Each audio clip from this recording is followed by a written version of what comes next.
Hello every EZ3DTV tutorial, and today's tutorial we're going to be working with Alienator Pro 2, and that is going to be in Ultra Scenery 2, and we are going to check and see what our stream looks like today. EZ3DTV. Let's go to the beginning here.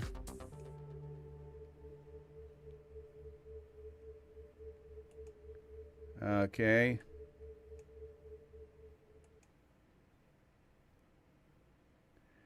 All right, it looks like this is going. Art, how are you? How are you today? And CDJ, welcome. You are in early. Very nice. You know that today would be a day that I would be very excited about a broadcast because I've been waiting for two programs to come through in the Daz store, and one of them broke through last night. This program it gives you like pretty much unlimited control over Daz, over your Daz, God, spit it out, Rex, over Ultra Scenery 2, okay? This is a new program, and I'm going to, speaking of new, create a new scene in Daz Studio, and I will switch over to the new scene, okay, which is, hello, right here. Okay, and we are loading a new scene. Okay, what is Alienator 2, you might ask? Well, Alienator 2 is very similar to Alienator 1. Now, I don't know everything there is to know about Alienator 2 because it's new to me. I just got it last night. So, oh, it's so awesome to have you here right at the beginning of our tutorial, and very much so. And so, okay, Alienator 2 is on sale right now. I'm not sure. You see where it says Biomes Volume 1 and Alienator Pro 2. I always buy the Biomes with Daz Scenery, with Ultra Scenery. So if they come out with new Biomes, I pretty much buy them the day they're out. I have been telling myself that as soon as Alienator Pro came out, Pro 2 came out, that I was just going to buy it. Well, right now it is a very reasonable price. Here is the Biomes 1, which was 18, and the Alienator Pro, which is 15. That's like 30% off the price. It's not that expensive and all. $15 for Alienator Pro 2. Now, if you own Ultra Scenery 2, now, you know, my personal opinion is if you haven't invested in Ultra Scenery 1, I would wait, okay? Ultra Scenery 1 is amazing, okay? It's because it has a bunch of biomes and a bunch of things that you can add into your Ultra Scenery 2. But the thing with Ultra Scenery 1 is it's a huge hog on your system, and it can really kind of mess up. It can be very, like, almost impossible to work with. Now, with Ultra Scenery 2, you work with your scene in little pieces, okay? And it gives you so much flexibility so that even if you have a fairly weak system, and now it is back scratch time. Okay, I have an itch on my back. That you can, even if you have a fairly weak system, you can eke out a scenery because of, but you have to become good at it, okay? Because of the ability that it has um, to turn things on and off as you progress through your scene, okay? So we're going to jump right into this, okay? Now now what Alienator 2 Pro does is it enables you to look through like your library, okay? And say, well, just say, even if we go through props, okay? Props. And we go to Files, Props, and we turn this off. Props. Why do I only have 2 props? Okay, I think I'm looking in the wrong place. Props. Okay, and as you see, I have all of these props in my library, okay? And I could scatter any of these props along, and now you see all these plants and just really nice trees, and I don't have to use the ultra scenery trees and plants, and I can just replace a plant. So if I look in my scene and I see, say, dandelions, which is probably going to be the example we're going to use today, I can just replace those dandelions with, say, this Ivory plant, or another plant kind of similar size. You know, you wouldn't want to replace dandelions with trees and stuff. You know, you would want to replace trees with other trees, that kind of thing. So that's the logic behind this. But now that's props. But if I go into plants or flowers, let's see. Flowers, okay, and I've bought a ton of them. As you can see, I have a lot of flowers. Look at these forget-me-nots. Look at these woodland rush. There are just so many plants. Like these scabious, and then there and all of these. A lot of these were created. Now look at these polyanthus. I don't know a lot of the pronunciation of a lot of these plants, but I certainly know that they're pretty, and I know that every time that a plant has come out in the Daz store, I made sure one way or another, a flower, like wildflowers and all, or came out, or cultivated flowers, I made sure I bought them, okay, because I kind of knew that I would want to scatter them in these scenes on a plane with a little bit of grass. If I had to put them in by hand, I would, but considering that it puts in thousands of instances of these plants, you look at these red mats. Look at these. See, so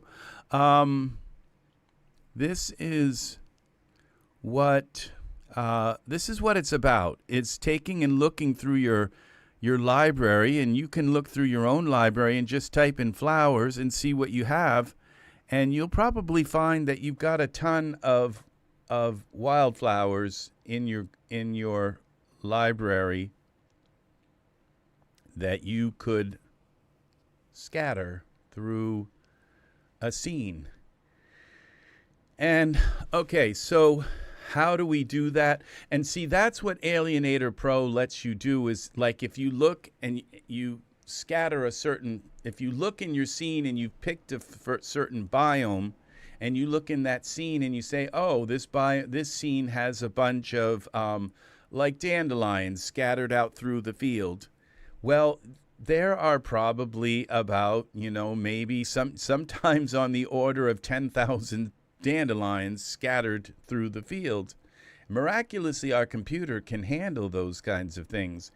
And so it will have like 10,000 dandelions scattered, and you can just simply say, replace them with this, or replace them with this, or this, or this, or this. Just take them all out and put these all in. And that is That's what makes Alienator Pro so exciting, is that you don't have to have a million biomes. You can just use what you have in your library and fill them into your scene as you like. Okay, and I'm thinking this garden, I'm liking this right here, this thrift. Let's see what this looks like. You want to put it into your scene. You want to see kind of how tall it is. Is it like really huge kind of thing, or is it short? You know, how big is it, and is it going to, you know? So I would say something like this could replace dandelions in a scene. I'm not sure exactly how tall this is. I don't think it's as tall as a human or something. I think it's a kind of low plant and all. So, all right. So what we're going to do, and then there's some things that I wanted to tell you about Ultra Scenery 2 that I have discovered. If you remember the last time, we're going to get actually into work here, into actually doing something, but I need to talk a little bit at the beginning of this. Remember, I told you about something called culling. And culling is something that can make a weak computer, a weak graphics card, work with Ultra Scenery 2. Is because culling, it takes your camera and it creates like a V in your scene, like from the visual part of your camera, any flowers and things that are around back of you. You don't need flowers all around back of you and going down the hill behind you, because you can't see them in your scene. So why put a million flowers all around? So all it has to do is populate the flowers that are in front of your camera, and the grass and the trees and all of that. Okay, so that is called camera culling. But there's two different kinds of culling. There's another kind of culling where, what if your field in front of you goes over a hill and it goes down the hill? And I know I've talked about this before, but I'm going to add some new stuff to it, okay? Now, if your flowers all go down a hill, well, you can't see them once they go over the hill, and unless you're looking down the hill. But if you're not looking down the hill, your camera's looking straight ahead, you don't need flowers going all down the hill either. And so Ultra Scenery 2 gives you, which Ultra Scenery 1 didn't give you, this kind of culling where you can just say, hey, don't put a million flowers going down the hill if my camera can't see. You don't have to designate anything. You just turn it on, and it will take all the flowers that your camera can't see looking down the hill and turn them off. Okay, that allows you people with graphics cards that are, you know, fairly powerful but not massively powerful to use Ultra Scenery 2. And that is why Ultra Scenery 2 is a much better program. Just one of many reasons.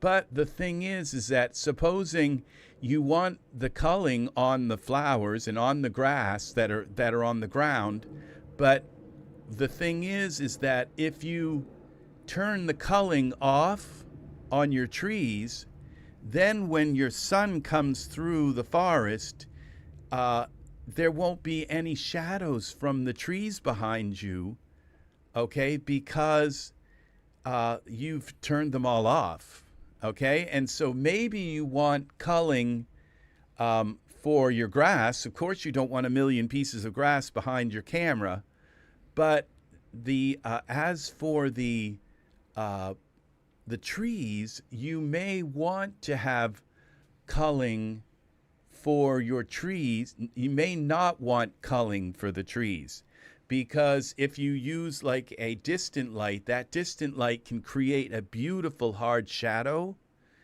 and most of the times you don't want your trees turned off, because you're going to want those shadows from the trees behind you and in between you and the sun to create this beautiful pattern of shadows and shades in your scene from the trees. And so in ultra scenery, which was something that I didn't notice, is you can tell on a per basis, you can say, well, I want culling on for the grass, and I want culling on for the dandelions, and I want culling on for the rocks and around the river, and I want culling on for the bushes and all. But as for the trees, I don't want culling on. I want you to ignore culling. And so it will allow you to put those trees around you. And so that is another thing that you can do now with Ultra Scenery 2, which is really nice because, you might have like 80,000 pieces of grass in your scene, but you might only have about maybe 20 trees. Okay, so that's and so you don't really need to have culling on for the trees if you're only going to have about 20 of them in your scene. Okay, so that's something that I just thought I would tell you, and we will explore this. Okay, so what Ultra Scenery 2 is so this is a video about using Alienator Pro 2, I guess. It's about using it, but Alienator 2 Pro, or Alienator Pro 2, 2 Pro I think it is, but is a plugin for Ultra Scenery 2. So it has really like one major function, and that is to work with Ultra Scenery 2. So what we're gonna do now is we're gonna add. Okay, this is how you do this. Ultra Scenery 2. We'll call this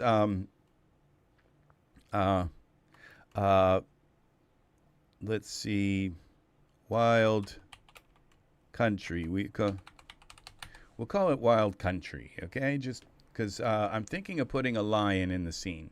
Okay, so now what we have is this piece of land here, and as you can see, the piece of land is up above my head. Okay, it's too high, and so we're going to turn on iRay preview so we can see at least see this preview density and all. Okay, it tells Ultra Scenery what you want. Like if I have a field in the scene, I only want to see 10% of that in iRay. If there's litter along the side of litter is like rocks and pebbles along the side of the road, and if there is a waterway, and if there's this other kind of like tall brush around in the scene, that you can tell Ultra Scenery, only show me 10% of that. I don't want to see the whole thing, because if it shows you the whole thing, your computer might bog down. Okay.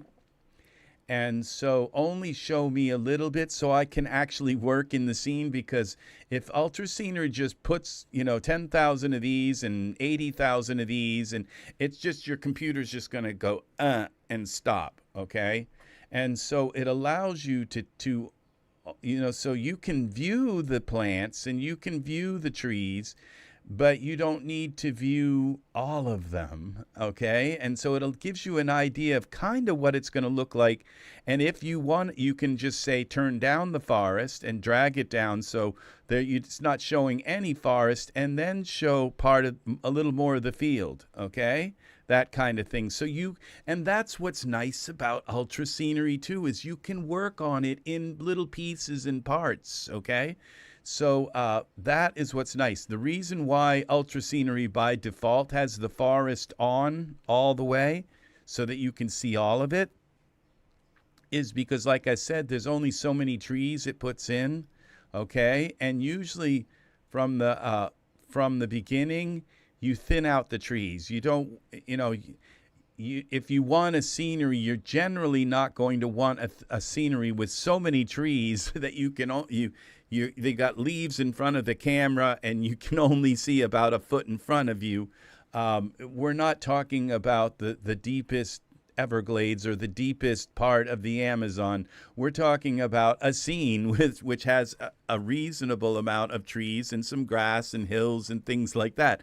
And so Ultra Scenery is going to put in a ton of trees, and then you're going to go and thin them out to your liking, okay? So usually you keep the forest on all the way because that's the first thing you do is kind of thin out your trees. All right. So now the very first thing you do is you come up with a name for it. So we called it Wild Country. And then we're going to browse and we're going to pick a save location. All right. And I'm going to create a folder called Wild. And this is where Ultra Scenery is going to save all of its proprietary files for this project. Okay. And then we're going to go Control S, and we're going to save our Wild Country, and we're going to save that. Save. What happened here? Okay. What happened? Okay, we're going to go My Dad's Studio. Let's try again. Let's try this. And save. What is up with this? Okay, I think I'm saving it in the wrong place. All right. Wild. There we go. All right, so sometimes things get combobulated here. Okay, so what we've done, just to recap, okay, we added a new scene, we gave it a name, we gave it a folder where to save its stuff, and we saved our scene as Wild Country, okay, and it is saving right now. Okay, so now we go down through here, and now we could pick a biome, all right, and the bioecology here, and we could pick oaks or woodland. We've also got pasture, okay, and you can see, oh, it just put a pasture in here. Okay, so let's see what this pasture looks like, okay. Now, it's going to put a million things in here, but as you remember, we have everything kind of turned off, and now here's the pasture here, and if we go down here, these are the items that it put in, okay? It put plantains, it put clover, lawn daisies, grass, road pebbles, okay. And as you can see, they're all turned off in the viewport because if these were, it's put 21,000 rose pebbles into the scene. If they were turned on, your computer would just go, and stop, okay? And it wouldn't let you do anything. So they are turned off. They're not turned off in the render, okay? But they are turned off so that, and this particular biome doesn't have any trees, okay? There's plantains. I think those are kind of tall bushes. I don't think they're actually trees, so there are no trees. But as you can see, I can get around in here. I can move around in my scene. I can move stuff around because everything's turned off. The forest is the only thing that's showing 100%, and there is no forest. So, this is why Ultra Scenery 2 is so much better than Ultra Scenery 1. Ultra Scenery 1 would just kind of like dump a whole bunch of stuff into your scene and just slow it down to to a crawl, okay? And this gives you the ability to say, I just want to look at the grass. And so you turn it on and see this V stands for viewport. Or now that I've made sure the grass is okay, we'll turn off the grass, and now let's work with the lawn daisies, and then let's work with the clover, and let's work with the plantain. You do them in pieces, and then you say, well, okay, we got 21,000 road pebbles. We'll work with them, okay? Now what I'm going to do is I'm going to, okay, so then what we also have here is features, okay? and we have to turn on features. And as we have a waterway, we have rivers, we have streams, we have a stone bridge, okay? We can just add these features into our scene, okay? And we have a coast, upland. Okay, what we're going to do is we were going to create, I was just going to create like a sort of a savannah. And so I don't know that I need any features in this particular, because it's just going to be wide open land. So this is kind of what we want. Now it's showing a road here. I don't think we even, okay, it says we have road pebbles. Okay, we're going to delete those. All right, because we don't want a road here. The lawn daisies, okay, we're going to leave the lawn daisies and the clover. Okay, now it's saying that there are 0 instances of these. I'm not sure why, okay, maybe because I've broken up this. It seemed like there were things here, this biome, and now there is none. Okay, so now we go into density 0.5. That there should I just messed something up horribly, so we're gonna just take these out. Okay, I'm not sure. Maybe it's because I broke up a biome that is supposed to be kind of like a whole thing. All right, so what we have to do first is fix the ground, okay? You can see the ground is up above and that doesn't mean, if you look around, you might find that in some places the ground may actually go, like if I look straight across like this, there might be places actually where the ground goes down, but it doesn't look like it does in any place, that it really doesn't go down below our plane, okay?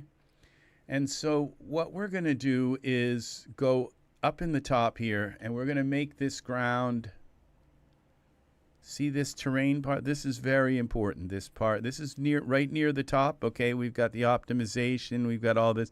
This is where we set our culling for our camera. Now, I think if you don't have a camera, it will cull to your perspective view. But let's just create a camera anyway. So we'll just apply the default. We'll copy our current view, even though we're going to move it. We might delete it and put it back in again. Let's just put one in for the heck of it, okay? And now we go back to our wild country. And so this is the name of our Ultra Scenery 2 instance. And so what we're going to do is, you see maximum altitude is how many meters does the meters would be kind of like feet. How many feet above this center plane, okay? This staging area, see this grid, okay? How many feet above this grid does the Ultra Scenery plane go? And it's saying it goes at 5. And now it says how many feet minimum. So that's the maximum that it goes above the grid. And then this minimum. See, these are kind of self-explanatory. And you've got some preset track, okay? River track. I'm not sure what track would be okay? Is it just kind of took our land. And instead of doing this +5 and -5, why don't we go like +3 and -2, something like this. And you see, you can get it to set so that, I could go -1.8 until the land actually touches here with, so we go, instead of 2, we go 1.9. Let's see, 1. And you see, okay, 1.8 until the land actually just touches right, kind of kisses the center of our scene here. Then we could move things up and down a little bit, okay? But I think that's okay right there. And so that's where our lion could be in the scene. And you see, now I don't have to move my camera and my lion way up in the air. Okay, so that's just part one, is to get your scene kind of the way you want it to be. Do not move this piece of land. Don't move it up. Don't move it down. That's the whole purpose of this setting, okay, is because the terrain has, the program needs to be aware of the terrain. And if you move it over or up, then like if I move it up, you won't see these change, okay? Like if I go up, see, they don't automatically change. Control Z, okay? They don't, it doesn't, it's not aware of how you moved it, okay? So it expects the curve and the land and all to be the way it is, okay?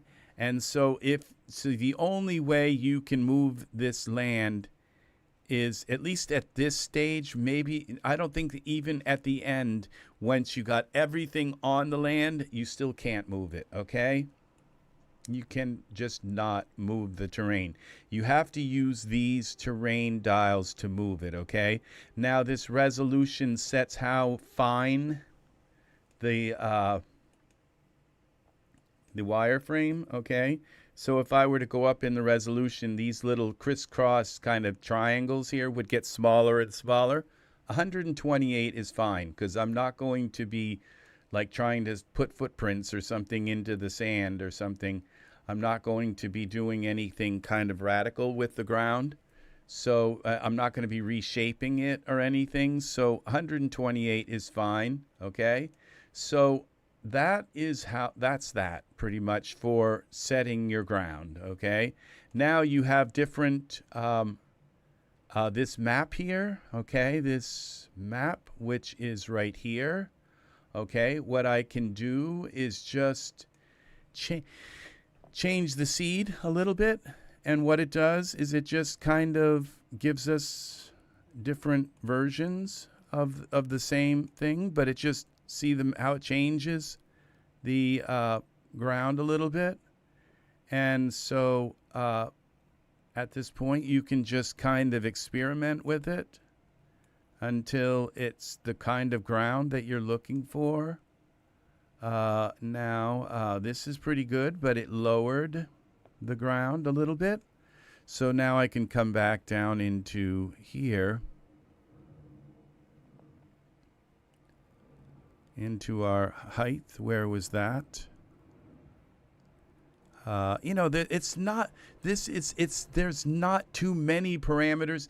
This is not like the kind of program where you have so many parameters that you just can't possibly do anything with it, okay? So when we go 1.4, let's see, 1.5, let's see where that brings us.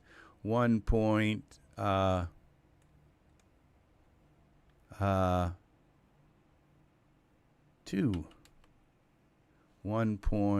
Let's just go to 1, -1. And we still have a little bit of this. I'm not sure that I like this yet. Okay, so maybe we're going to go with, we'll change our seed a little bit. Okay, that's a little bit better. I just don't want a huge, I want the place where the lion's standing to be kind of flat. Okay, you know, that's usually what, so there, you don't have to mess with their feet a little bit to make it work. Okay, and I can turn this from any angle now and get, like, if I want a hill behind the lion, I can go here. If I want it to go downhill, you know, so you pick the, and as you can see by this land, one side has hill and the other side kind of goes down. So it gives you an option to set this. I usually like it from the front, okay? So that's probably where we're going to be when I put the lion in. The lion will be looking right at us from this angle here. So this should be, this is pretty good here, okay? This, I think, is the center. So, all right, now, and so we can take our camera now out and then create it again, new camera, and we'll copy it from this perspective view. I'm not sure that that's perfect exactly, but if we go into our camera, we'll just bring it up a little bit more, all right? And there's the center of our world, okay? And we'll save this. And now we have our land. Okay, we're not going to be using water. I'm not going to delete it. The water hasn't been turned on by the program. And so we're not going to have water in this scene. Okay, it's a savanna. It's dry. Okay. All right, so the next thing we do, okay, what I like to do instead of using their pre-made ecology, I kind of like to add my own ecology, all right? And so what you do is you come down to this biome here, all right? And you click add, all right? And look at all the things you can add to this, all right? Now, this is not, I don't think we're going to have trees in this. If we do, maybe there'll be, I don't know, what kind of tree, savanna trees of some sort. But what we have here, we're not going to need water stuff. We're not going to need river pebbles, okay? We're not going to need rocks that go along the waterway, river stones, okay? A lot of things we're not going to need. Now, we have weeds. Let's throw some weeds in, okay? So we just click on it and say, yeah, put some weeds in, all right?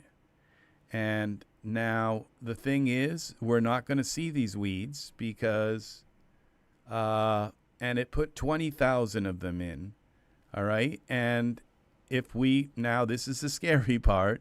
Okay, let's go into iRay and see what this looks like. That's a nice savanna kind of ground, all right, for our trees. So I don't think we need to change. There's a place up in here where we can change the, it says the ecology material. Okay, this is terrain 5. I'm kind of liking this, all right. So this, we can change what terrain goes on here. And I believe you can also browse and put your own material on the ground. So if you make your own grass, and you could put like an 8K image on here or something of something really, really nice. You could import something from Unreal Engine or something, or you could put, you could browse and put any kind. This is a tiling texture, okay? So you could put any kind of image on here that tiles and make that your ground, okay? It is so amazing. So that's your material for the ground. I like this material. Now, this is the scary part because when we turn this on, it's going to turn on 20. These are the amount of instances with the culling. But let's do a few things first. Let's click on this weeds, okay, and let's turn on this backface culling.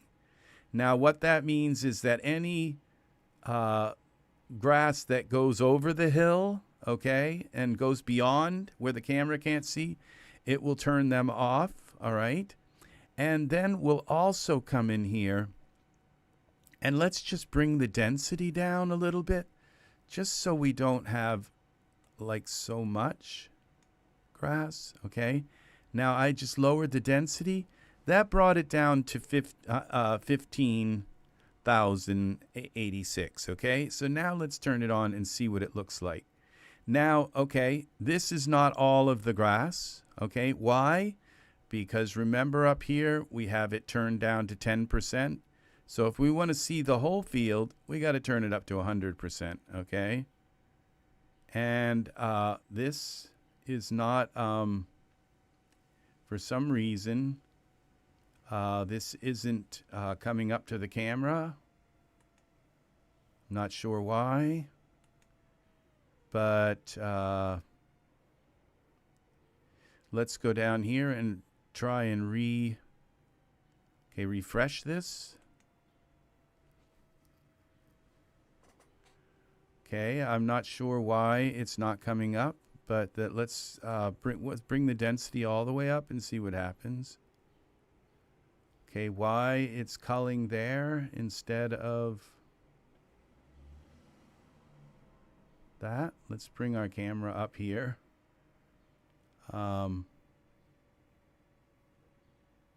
Okay, now let's see. There might be a place where we select the camera.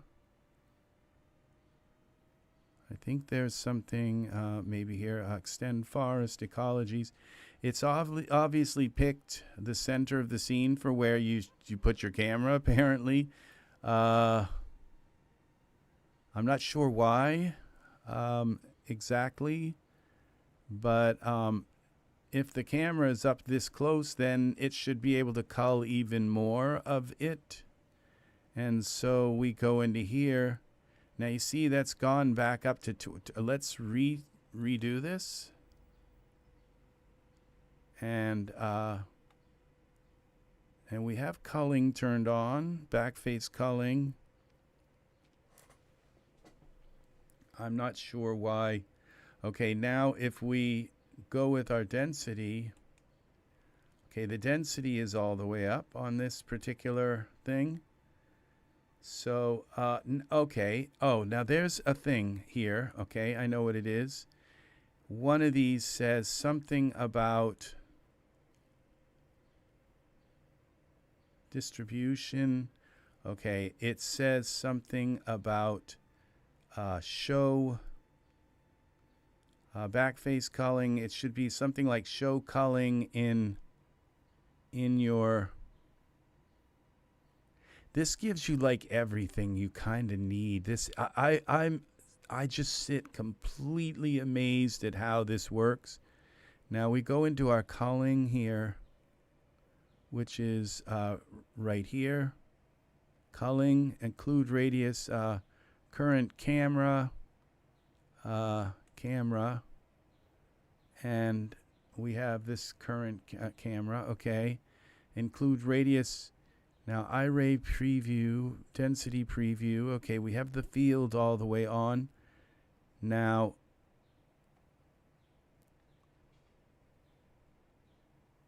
mixing type, eroded hills. Okay, and displacement gamma. There was because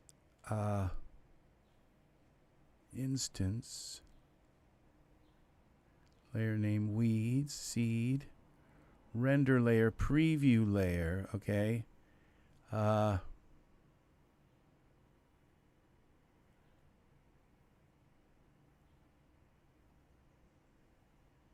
Backface culling.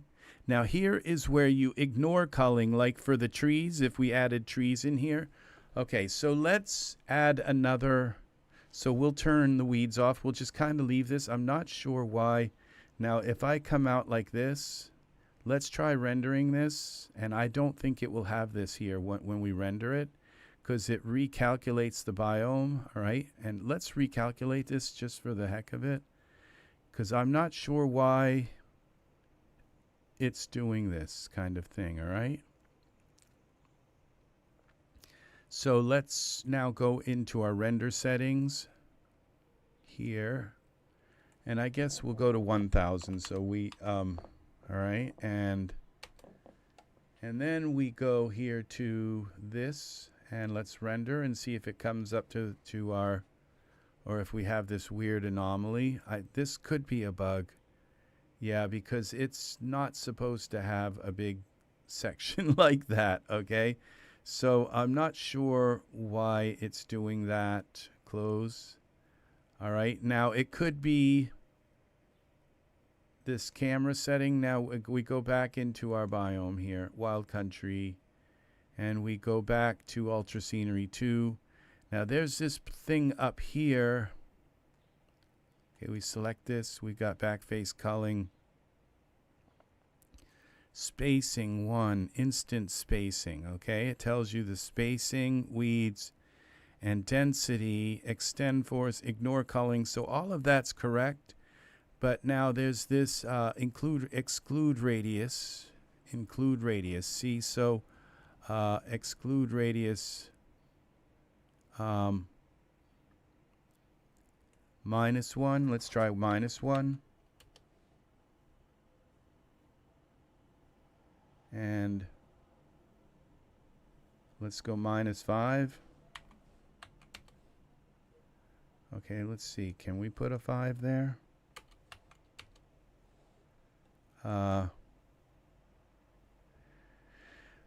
Let's take a look at this now from our perspective view. And let's take a look at this like this. And you see what I'm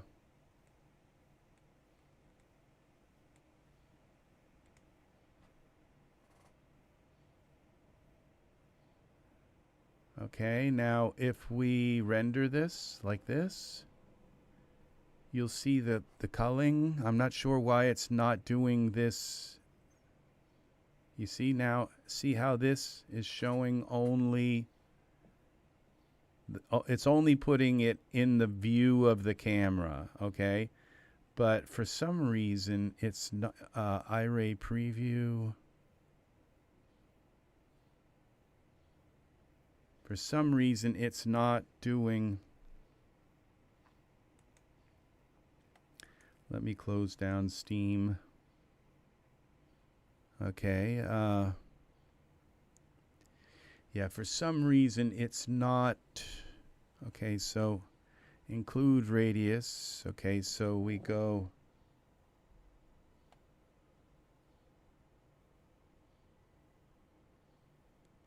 Zero again. This was 0. And then we go here.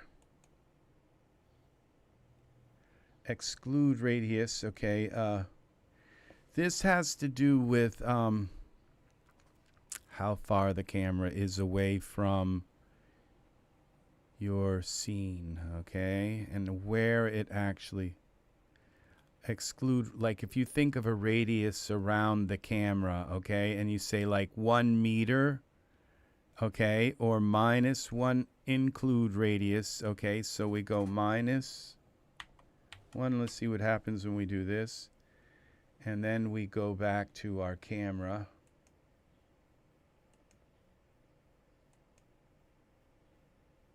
Okay, let's include radius -5. Let's see, 5. Enter. And then let's try rendering this and seeing what happens.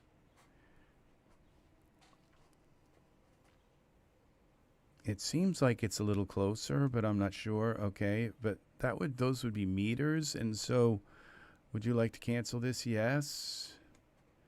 All right, let's exclude radius. See, I'm not sure how to use these, but it's something important to use. I don't know everything about this, but I do know how to get my way around here. Part of it is because, okay, include radius. Maybe we're using minus. Let's go 5. All right. And then we'll try this. 5 meters.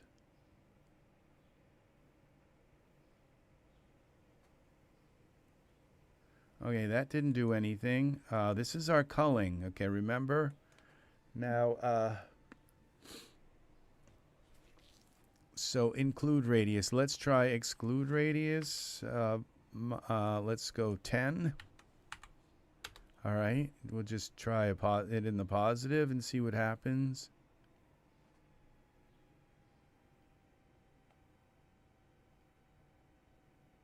Okay, that made it further away. All right.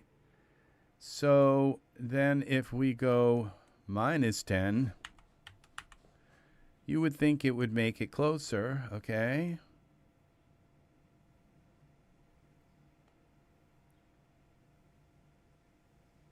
Or maybe not. Okay, it looks like there's some kind of limit here. So if I were to like move the camera up, okay, so apparently it wants you to put your camera pretty much in the center of your scene and then just spin your scene around to where you want it. So like if I were to rotate, let's say, rotate the camera around this way. Okay, come on. Now we don't need to have the field on all the way, so this is where this is very helpful. We can just kind of take this field and put it at 50%, and it'll take half of that stuff out. It just takes it out so we can preview it. So now it's thinking. It should be getting rid of a bunch of stuff. You kind of have to, you know, this is the thing is you have, that's what these tools are for. Now the forest, we can turn the forest off, even though we don't have a forest. We turn it off anyway. There's nothing here in the forest. Okay, so if we come down here, I think, and we do this come on. Here, we redo this.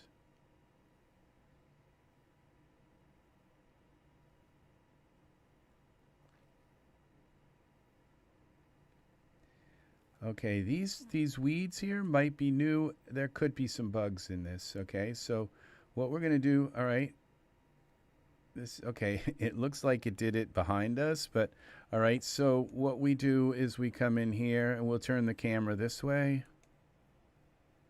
And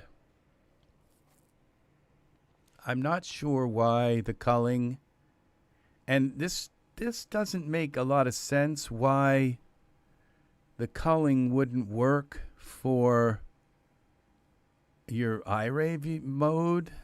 You know, why wouldn't it cull for why is it only, so now if we go here and do a render, it's going to recalculate the biome, and now they're only in front of here, and if we were to turn, we would see that they were not. Now, if we go into our preview mode, okay, and we render this, see, it doesn't update you'll see though, now you see this is our V, okay? The V goes here and here. Notice there's nothing here because you can't see over the hill, but you can see the distant hill, okay? And so they left it here, but you can only see so far over the hill because we have that culling turned on. Now if we were to come down here and turn off the culling, all right, backface culling, and render this, then it's going to put like 10,000, 20,000 more in here, items. And you see it actually put them over the hill here. And for some reason, I'm not sure why it didn't just go straight across here. I don't know. Maybe it has something to do with that radius thing and all. But notice that I think the camera's here.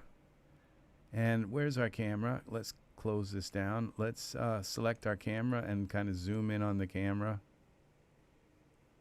And then we'll zoom out a little bit, okay? And let's, this radius thing that we have here, it's some kind of, and why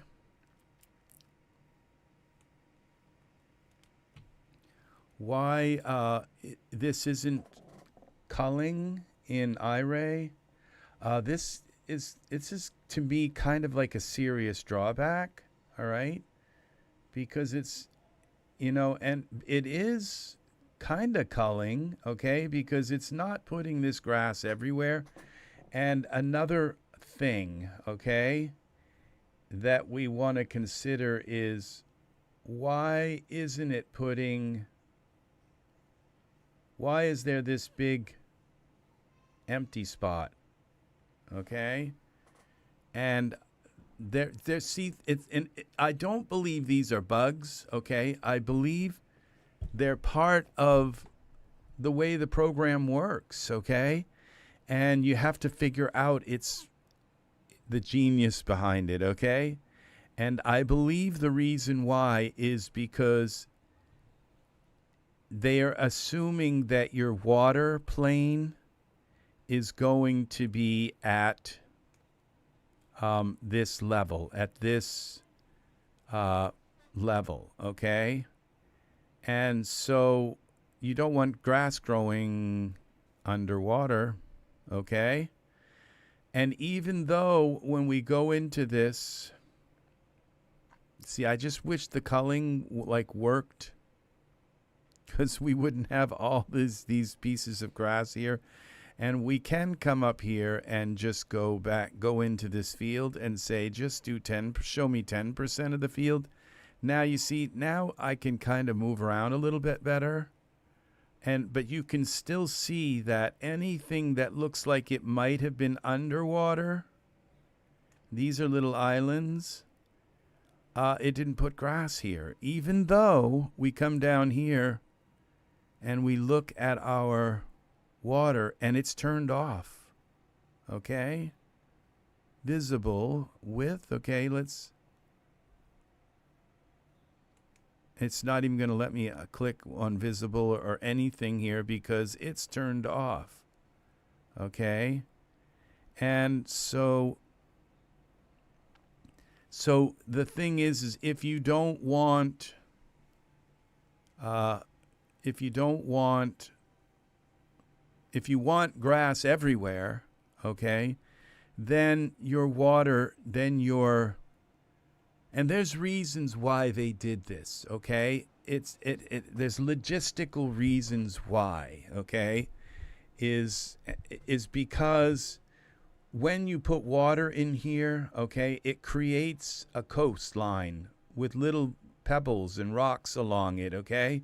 And it takes and changes the texture of your ground, okay? So that underwater it has a different texture, okay? Underwater isn't going to have the same green field underneath as above the water. And so ultra scenery is incredibly highly, fully featured, okay? And so if I were to turn the water on, see where it put the water, exactly where. And now if we were to render this, you'll see it added a coastline to our ground plane. See what it did? It changed the texture color of all of this. So the thing is, and this is probably why when it put this into the scene, okay, and why it doesn't cull, I kind of wish it culled like this in now. And what we're seeing here when we render this is we're not seeing that 10%. We're seeing the whole shebang of what we have for this grass texture, okay? It's not 10% anymore. That's only for viewing purposes, for preview and iRay. So that's kind of the way the culling kind of works, is that you just lower it. Would you like to cancel this render? Yes. So if we don't want the water like that, okay, and that's probably why there was no grass here, why it wasn't just a perfect V, is because this went down below this water level, okay? So what we do is we go back kind of to the drawing board here, and we say if we don't want that water interrupting our savanna grass and everything, I'm calling this kind of a savanna. It's like that song, "In the jungle, the mighty jungle, the lion sleeps tonight." Lions don't sleep in the jungle; they sleep in the savanna. Okay, so they don't like jungles at all. At least I wouldn't if I was a lion. I guess there would be reasons why. It's like they can ambush you and you can get just eaten by a whole bunch of killer ants. I don't know. So we can take this field down and we can just really bring it down to the point where it's like almost off. They poop in the jungle. Well, that might be just run in real quick and poop and come out. It's like, that's funny art. I needed a laugh today, and that was it. It's like, whose jungle you pooping in? So let's see now. So you can see that this is our culling, okay? Because if you turn this all the way up, you're not going to be able to move your scene hardly at all, okay? But you'll get to see what it looks like with a billion things of this. But if you bring it down like this, and so if we bring it down to like 10, this is all so that you get an idea that things are working. Okay, so then what we'll do is this part here where we went into this minimum altitude, we'll do what they said at like 0.5, okay? And so now our minimum altitude is now we go back to our camera, and our camera's underground again, okay? So we could, and that's the thing, is that we could set this at 0, but I'm not sure that that's a good idea, okay? If we set it at 0, it's still not going to bring our land down in the center here, okay? And there's a reason why they said 0.5. Let's go with 0.5, okay? Because if we set it at 0, there might be certain areas that get affected a little bit, and the color of the ground could kind of change on you. And so probably at 0.5 is the recommended height. So you're going to have to move your camera up. If you just wanted savannah, okay, you're going to have to move your camera up, and you're going to have to move your scene, your items in your scene up, okay? And that's and then so if you want to have high hills in your, if you don't want it to be like flat like this, well, then you do your maximum altitude, and we go like 6. 6 is going to be a lot, okay? But this gives us some roly-poly hills. This is going to bring our, so we have to raise the camera up even more, okay? But this gives us a little bit more hills. Probably 6 in most scenes is going to be the most you're going to really want to do in this, okay? 5, 6, I'm just kind of, because the thing is like, you know, unless you live in Tennessee or something, these hills, you know, usually your terrain doesn't have hills so steep that your car would just like fall off the edge. Now, you know, there are cliffs and there are landmark kind of terrain things, but I think something like that might be more more suited for something like Ultra Scenery XT, where you have far away stuff and you Mesa Verdes and mountain ranges and stuff. But up close, you're gonna, even on a mountaintop, the ground kind of looks flat, sort of. It goes on for a ways, you know, so we could be on a mountaintop and not really kind of even realize it. So that's the way ground is. It's a vicinity kind of thing, relativity kind of thing. So 5, 6, okay, so I would say for a savannah, let's go more like 4, maybe 4. We'll go with 4. All right, and so that, and notice how it, boom, it just brings all the plants and it's aware of the topography of the land, okay? And we could even go a little bit less, but I don't want it just flat, okay? So, and I'll probably pick something, and I usually like to have the front here. So when you're I always click the front because I don't like to rotate things. I know that Z is in and X is this way, is our width, and Y is up, and also I usually like to click the front. Now, if you don't like the way the land works here, then just go into your seed and change your seed until the seed, so you just come into your seed of your eroded hills and just change it until it gets the kind of land that you want. All right?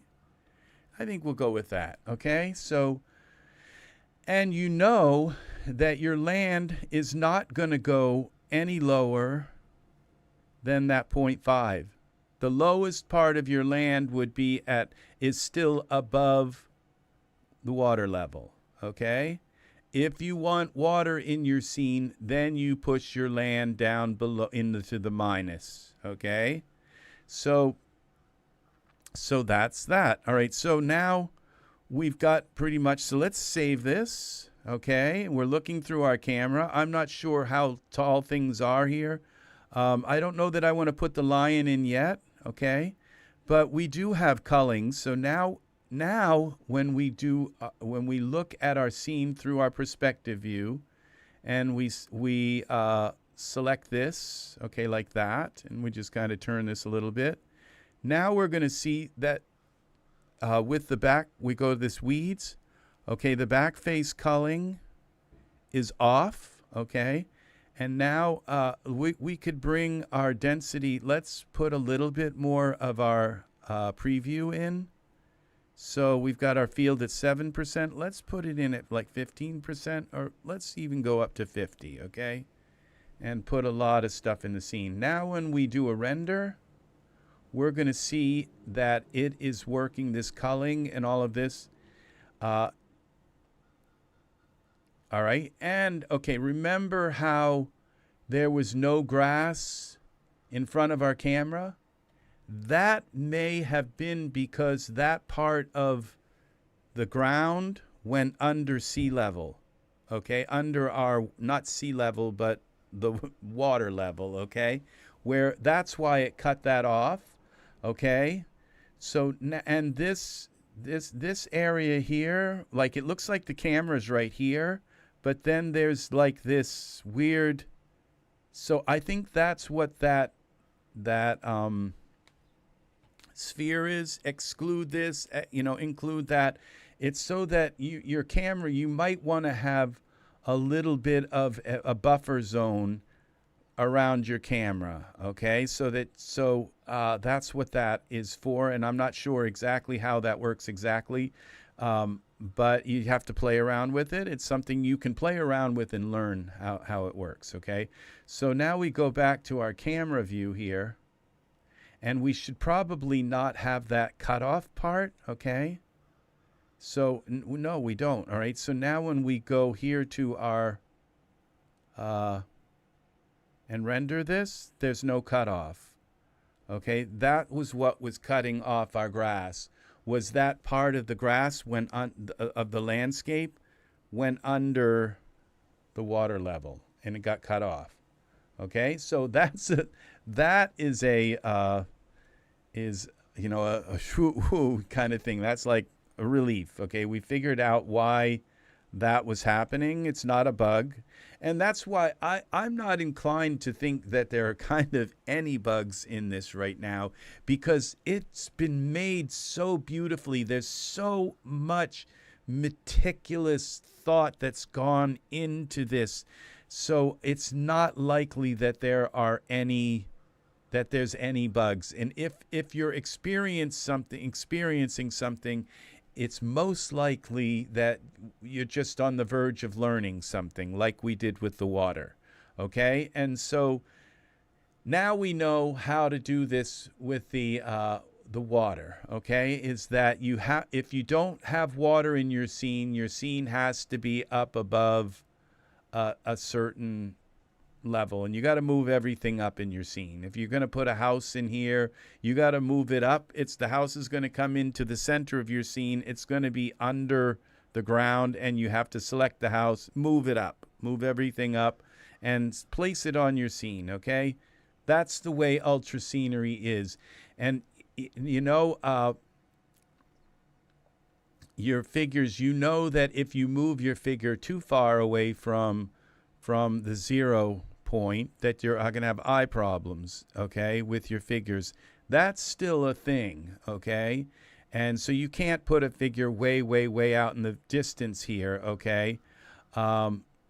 If you only have one figure in the scene, then what you do is you put your camera way out in the distance, you put your figure in the center, okay? That's the kind of thing you have to think logistically about your scene. But sometimes you have to move your figure. Sometimes you have to, like if we have a bridge here and you want the figure standing on the bridge, okay? You can't move ultra scenery. You can't move the bridge. So you got to move your figure onto the bridge, and that's that. Okay, you can't move all of this where you at all. You can't move this. So you are stuck now. So we're going to go back here to our biome level, to our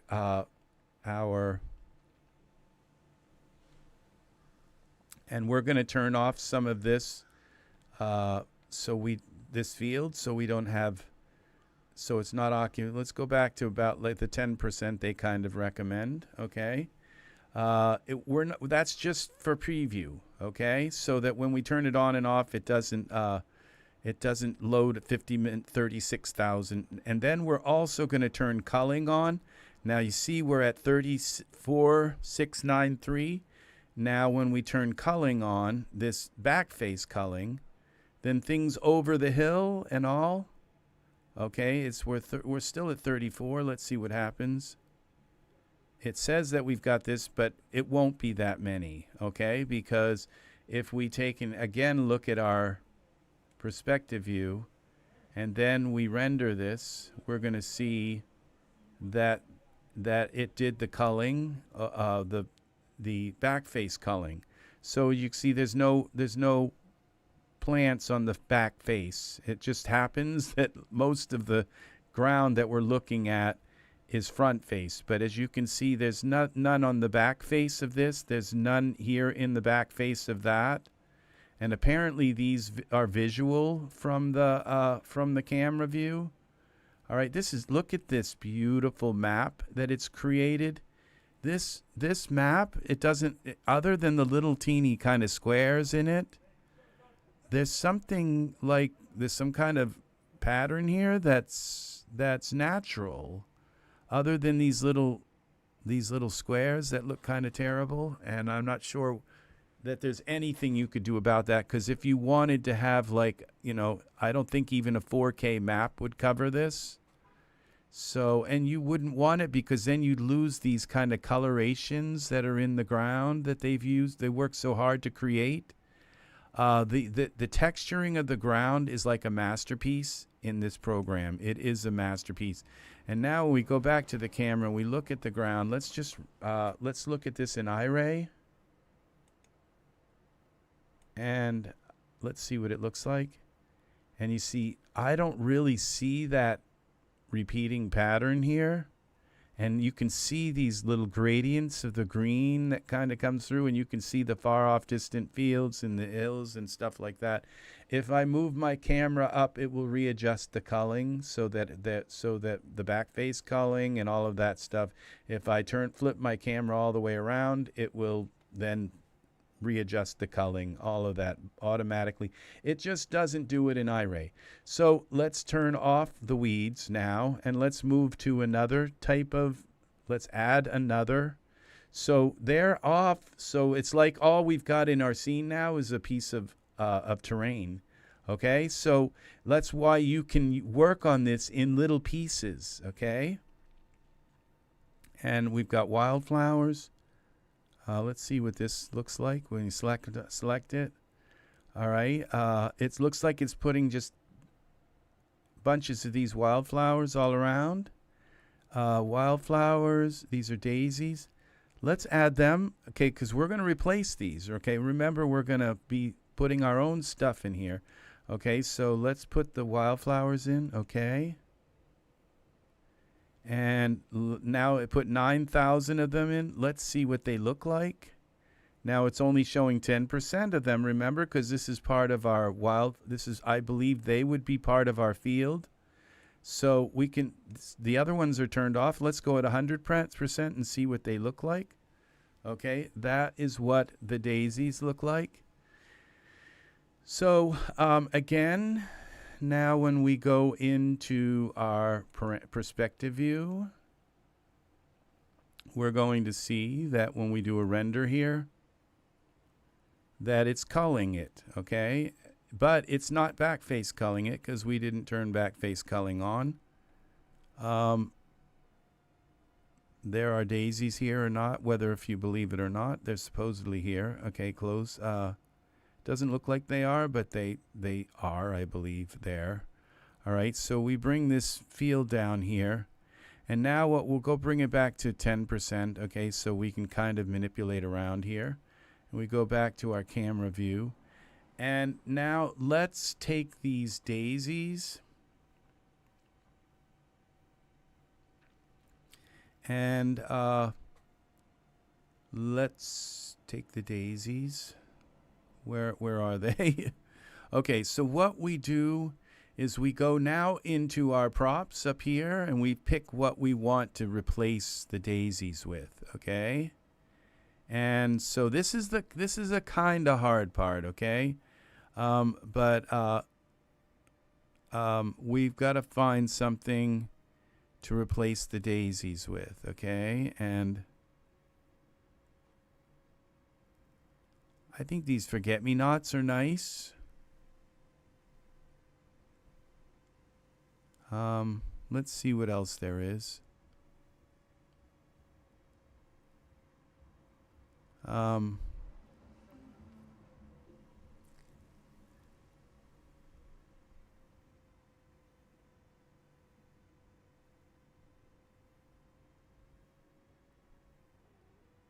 We could go with something like this. Field poppies. Poppies. All right, let's go with these. Poppy. Let's look. Let's just go through, look some more and see what's here. We have a lot to choose from. Oh, I think these garden ones are nice too. But you notice the daisies are like kind of lit 2 and 3 of them. So let's go with something like this. This thrift. Okay, so what we have to do is we have to go and browse to file location. Okay, and this is what makes it kind of difficult here. And so we go to Notepad, all right? We have to open up Notepad. And what we have to do is click up here, copy, and we put this here, all right? And then we have to take this, copy that. That's the name of our file. And we put this here. Good evenings. Yes, this has been, we've gone into some pretty in-depth stuff so far, so you will have to catch up, but stay with us, okay? And catch up, pick up the beginning part after. So I think I've been about an hour and 18 minutes, so yeah, you're going to want to catch this whole thing if you're really interested in how this all works. So, okay, we're going to go copy. And now we have the entire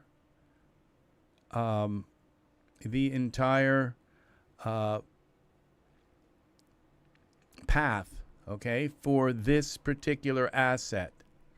So yes, welcome. 044, welcome. I'm not sure if I've been introduced to you yet, but welcome to the stream. It's lovely to have you here. We are working with Ultra Scenery 2, and we are working with Alienator Pro 2, okay? And this is going to be amazing because you're going to get to see how powerful Alienator Pro 2 is. Now, what I want to do, so it's very nice to have you here. Very nice. So we're going to take these pink ones too, and we're going to show assets. So we're going to go browse to file location. And this one is 3A now, okay? So we're going to click on that, okay, and copy that.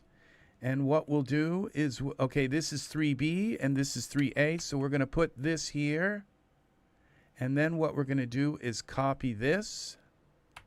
So you have to open Notepad. You have to, this is kind of a little bit of a brain twister part, okay? You have to find out where this lives, you see, and my DAS3 light, if you remember these things. But even that, when you click on them, it doesn't give you like a little, well, it actually does right here in this one isn't showing this stuff. So, but that one is, but for some reason that one isn't. I'm not sure why, okay?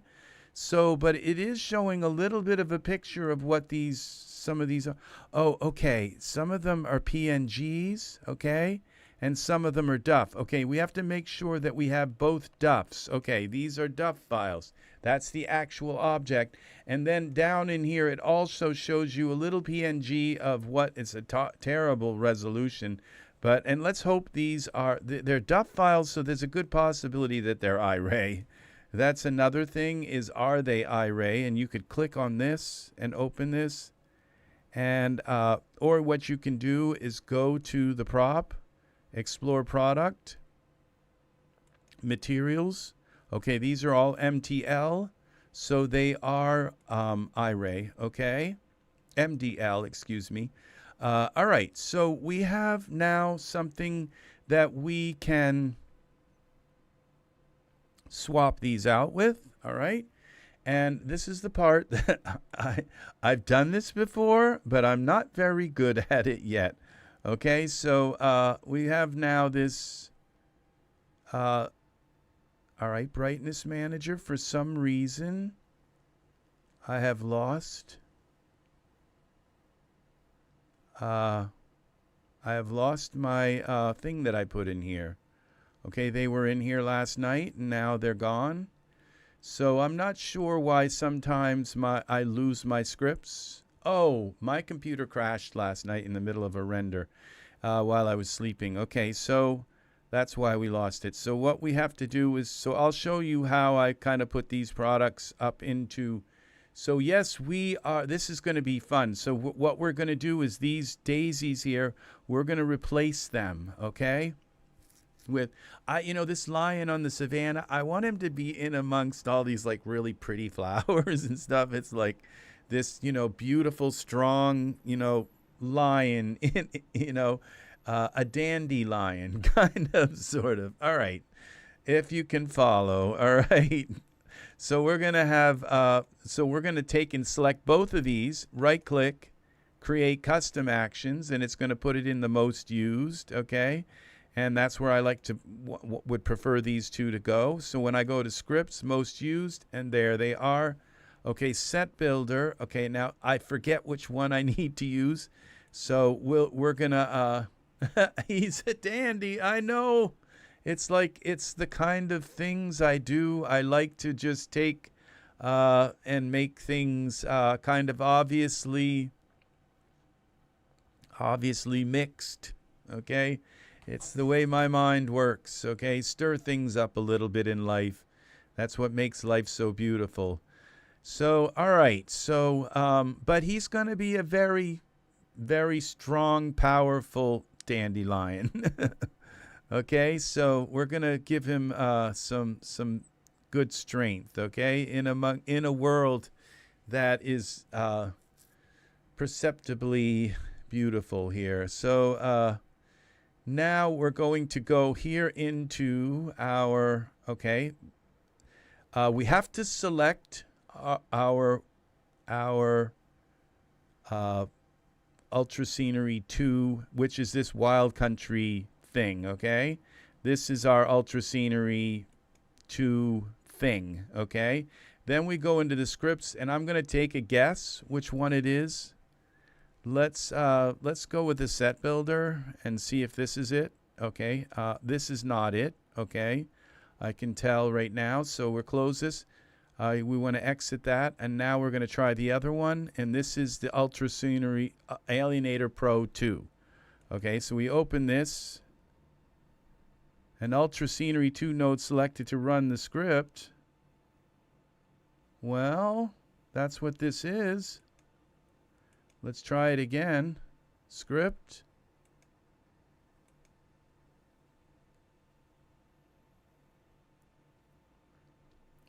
Okay, maybe it's this biome. I don't think it is, but let's try the biome.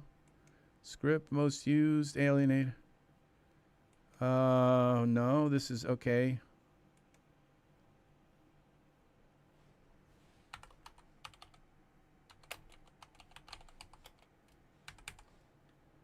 Let's try that. Let's change the script. All right, maybe we have to be in ultra scenery, okay?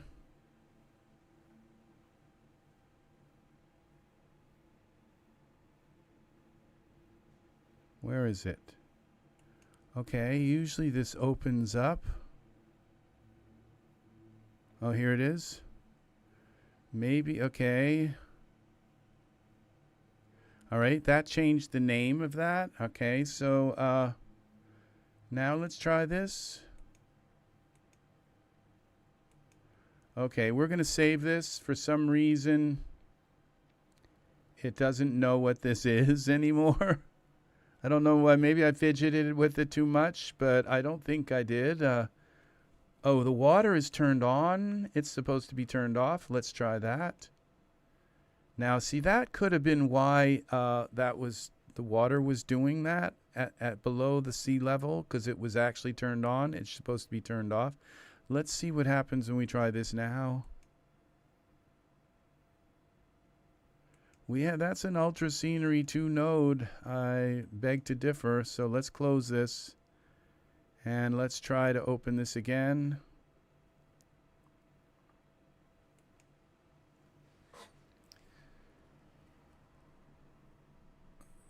That's not going to let me open it yet. We got to wait till it clears out the... All right, so we are back here. Back. Okay, we're going to switch out this. Okay, new and wild country is the name of our scene. No. All right, this is our camera. Now we select this script.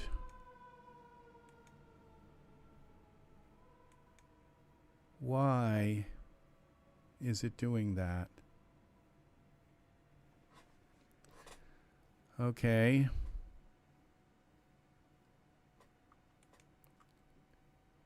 We got the weeds and the daisies on now.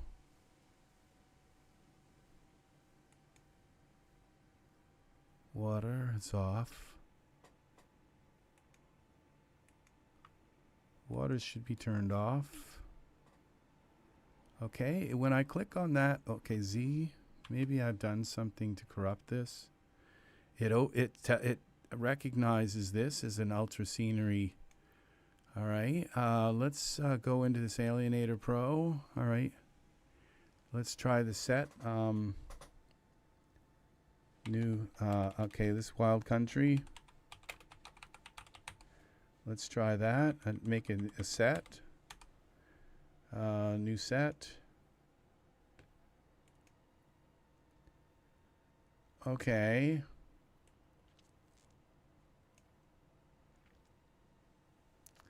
Where do we go? We go to props, tiny plants, thrift, props, ST, S, tiny, TI.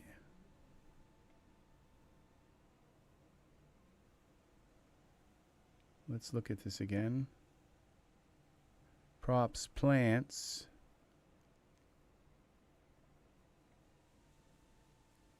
See, this is the hard part, but it's not that hard. All you have to kind of find the thing you want to replace it with, okay?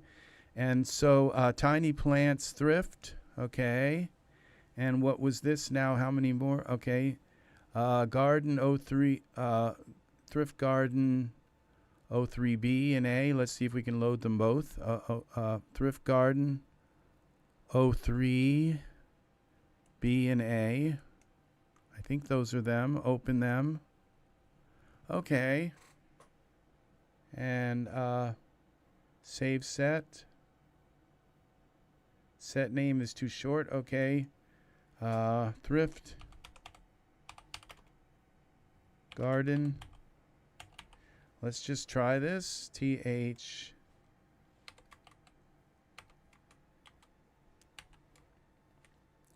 Save set. Okay, close this now that we have a new set. Okay, this builds is a set builder. Yeah, all right. And now what happens when we open this?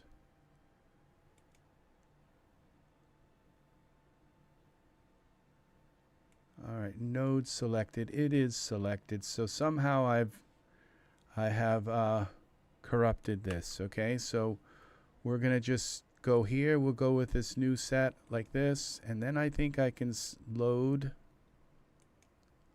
browse.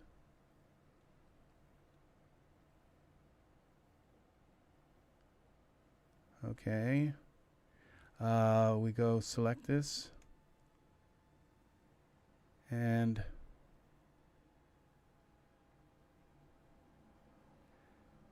array view. All right, now we're gonna, and it's just, it didn't load any of our biomes or anything. Let's try to refresh this. No, it's just, okay, we go to biome here. All right, let's see if we can get this to work. Now that was kind of a bug, all right? I didn't expect that to happen. Biome, let's refresh. It's not finding any of our stuff. It didn't find the land shape. It didn't, okay, now the land shape. Oh, this forest and field. That was kind of update it render. Let's try to update it and see if it shows us any plants. We lost, okay. No, there's no plants, no nothing. Yeah, cancel it. All right, so because of that, we're going to go up because I don't want this to corrupt this again. So we're going to call this Wild Country 2. Wild Country 2, and we'll select this because I don't want to. All right, now we got the current camera here. We're looking through the current camera. Let's try not to mess this up. We're going to just look at our elevation, make sure that our elevation, we've got 5 and 5. Okay, so we're not down below everything. We don't want to mess this up. Now the forest, okay, we'll leave the forest. Now what we're going to do is add some kind of aspen leaves. We don't want litter. Okay, we don't want, all right, we don't want, okay, this was pasture. Wildflowers, the dandelions. Grass cover. Let's put this kind of washed out grass here. We'll go with the grass cover. Now this is going to put 28,000. Okay. Remember, we don't have that problem with the water now, so our grass should come right up to, it's turned off. Okay. And what we do is we want backface culling on this, so we come back. Let's try this again. Select this. We come down here. All right, it does this. It like hides it on you when you go to first use it. Okay, so we want the backface culling. The density is we're going to want a lot of grass here. Okay, now let's add another thing here. Let's see, I kind of went through a lot of explanation. Okay, bluegrass. Okay, but at this point, what we want to do is not tarry too long, to just kind of show how quickly you can put this together. Forest litter, plantains. Okay, stream side. Okay, grassland. This is where we're going to do some tall grass. Okay, and we're going to add this. All right, and we're going to do the same thing with this. We're going to turn on our culling, backface culling, and then we're going to add some kind of flower here. It doesn't really matter. Where are the flowers?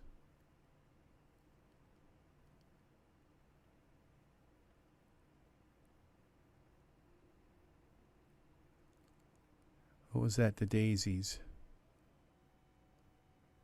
Grassland. Dandelions will work too. All right. Okay, we'll go with the dandelions.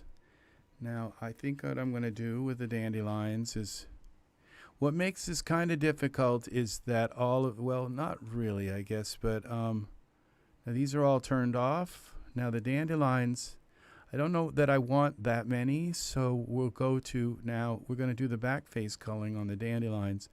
But let's view the dandelions, see. Now it's showing us some of them. But let's take the density down a little bit. Okay, so all right, we're at 10,000 instead of 15,000. And now we're only showing, we're going to show 100% to see what it looks like when they're all here. And that's kind of a little too many still. It looks like there's a little bit of a space in front of our camera. I'm not sure what's up with that either. Okay, but let's go now to the dandelions and let's just take them down a little bit more. I don't like these slide bars because what I like for a slide bar is when you put your mouse over it, it like shows you another icon. That means you're at the edge, that it's aware that you're kind of over it. All right, so I guess that's good. All right, so we're ready now to, now maybe it just I didn't have any kind of layer here because I maybe didn't have them turned on. I don't know. And we're going to go here. This is set now for iRay preview. We're at the current camera, all of this. Okay, we're going to turn off the forest because we don't have any forest anyway. No, we don't have any trees. Okay, so now we have this selected. Let's go up to our script. Most used, Alienator Pro. Okay, it worked. Okay, the conversion set builder. Here's where this is where the fun comes in. And we go here to dandelions. All right, and we're gonna select all of these. These are distributions, so in each one of them there's just a whole bunch of them. All right, and then we're gonna go prop select, and this is where we add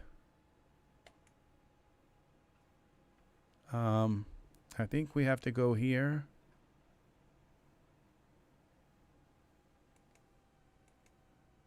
No, it's here.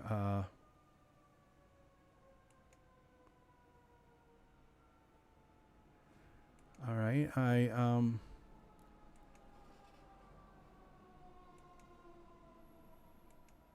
select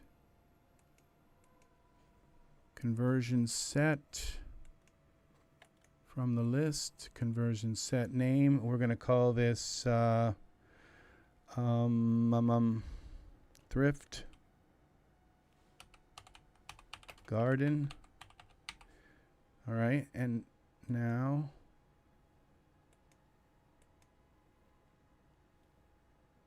all right, it's not letting me do this because usually there's like an add something here. Thrift Garden conversion set name, select Thrift Garden. Oh, wow. Okay, I guess it was here because I made this, all right? And so we have these two props. And so then what we do is we go here.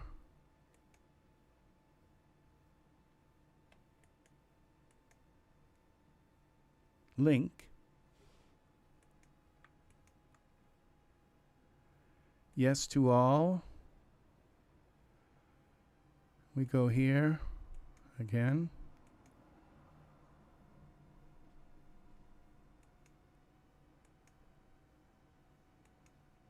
Link.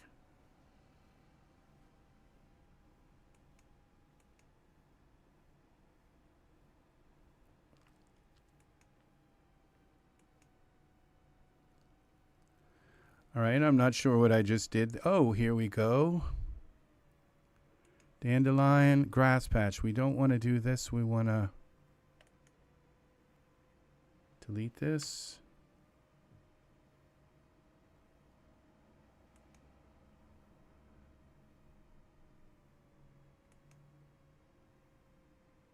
All right, this one.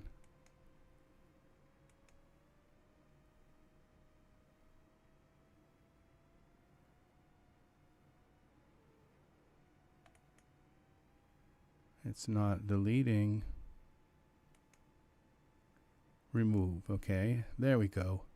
So we're going to do this. Okay, execute. So now what we're going to do is we're going to replace the dandelions with the C Thrift 03A and 03B. Okay, so it's done some of these. Okay, so all right, let's do a few more of these with B. So we go and remove that. We'll go back into our set, dandelions. We've got this one, and we're going to do those with B. Link. Okay, and we put this in here. Now we've got some with A and some with B. And execute. And we're going to see those all change into our new, look at that. All right. So now the size of things and all, I'm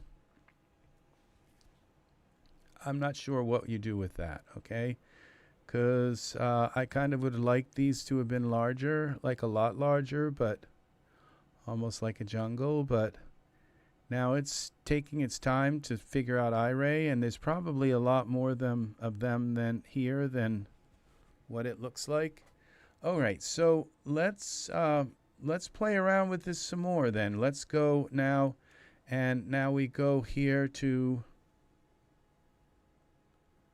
our let's turn off this layer. Now remember, I told you do these in little pieces, okay? So we turn that off, okay? And now we're going to go add here. And we'll go with the daisies, wildflowers. What are these? All right, we'll go with the daisies 3. Okay. And now we have this. Let's take a look at it. They put 1,000 of them in. All right, I can always come in, like if there's too many of these dandelions, I can always take a bunch out. All right. So let's find another. Let's save this. Okay, we did. All right, and now let's find another flower to replace, to take the daisies. Something tall, maybe. Parameters. Okay, we're going to go up to smart content. Well, let's try this again. And go to files. And okay, now I think what I did first, let me unselect this. Is we went into scripts. I don't think we have to have this open to make a set. Yeah, see, the set builder lets us use to make without having that selected. That may have been the problem, is that I had that selected when I opened the set builder and it could have corrupted it. I don't know. All right, so let's go here to default now, and we're going to go to flowers. Okay, in default. And let's find something tall, kind of. Those are kind of tall. Oh, these are foxgloves. These are really tall. Let's try this group here. So we go here to browse file location. Which one's selected? One of these is selected here somewhere. Okay, purple. Okay, that's white. Purple duff.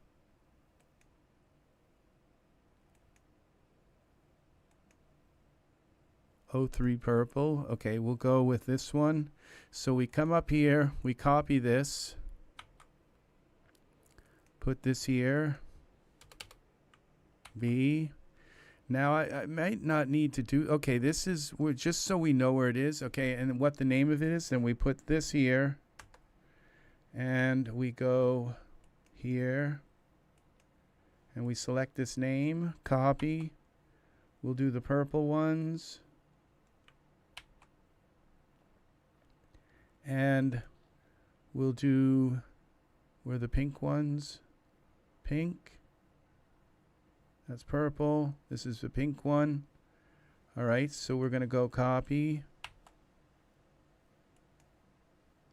And we'll do the white one. So, all right.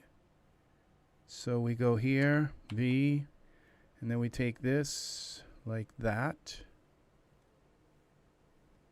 Just so we know, copy V. And then the white one.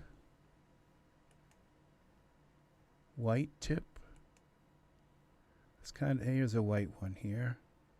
White, okay. That's 03, and this one is 03. That's good. Copy. And we do this like that. And then we take this and copy. Paste that there. We're doing all this kind of using DAS to help us find these things, okay? So we close that. All right. Now we open up this set here. Okay. We go back to scripts and we go to our set builder. New set. And this would be foxgloves. Foxgloves. You can make a large set with a bunch of stuff in it and just use what you want in your scene. Okay. So we're going to create a new set. Okay, that didn't work. Let's try that again.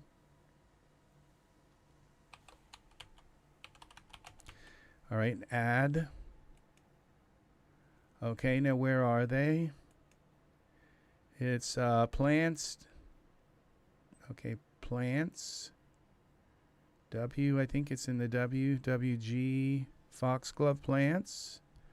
Okay, what were these called? It was 323. 3 purple. Okay, that one. And which one? 2 pink.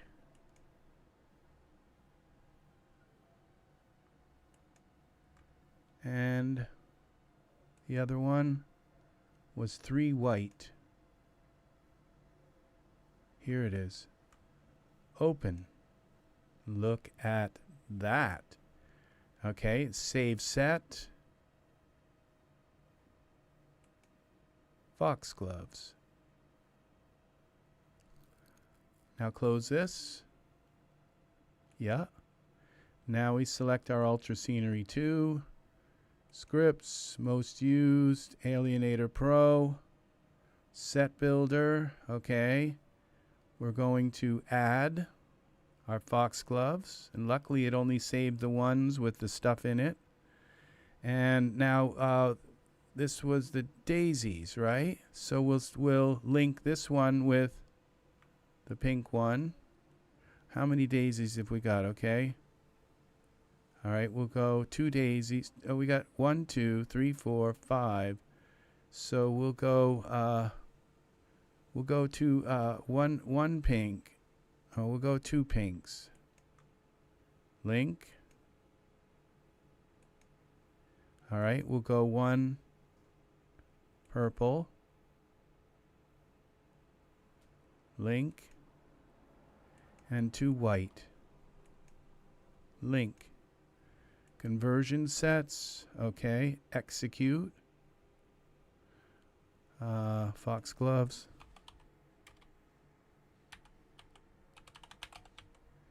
all right, now somewhere in here it would be nice to be able to change the size of things, okay, so execute. And this is when something often will pop up and say, this is much larger than what you're using this for. Okay. I hope they're really tall. Oh, they are. This is going to be a nice jungle for our lion. Okay, so there's a bunch of them. There's like too many of them. Now it's trying to get the eye ray going. So it will put in a large thing. We might end up taking out the other plants altogether. We'll see. We'll see. This is a work in progress right now. So all right, let's wait until iRay clicks in. Now what we have to do, we are working with ultra scenery. Now my camera's got its light on, so it's blocking everything out. Okay, so well, I mean it's whiting everything out. So let's see now. What we're going to do is go into our render settings. Okay, you're supposed to do this at the beginning and not like halfway through. But okay, it's set to memory. Okay, this optimization in your render settings has for whenever you work with ultra scenery, this has to be set to memory because now if I may have because I don't know, this should be set at auto, and so that tells me that when I started this file out, maybe I didn't actually go with a new file or something that I loaded an old one and then I redid it or something, and it kept my old render settings. So always make sure you start a project out with a completely new file, and there's a good reason why.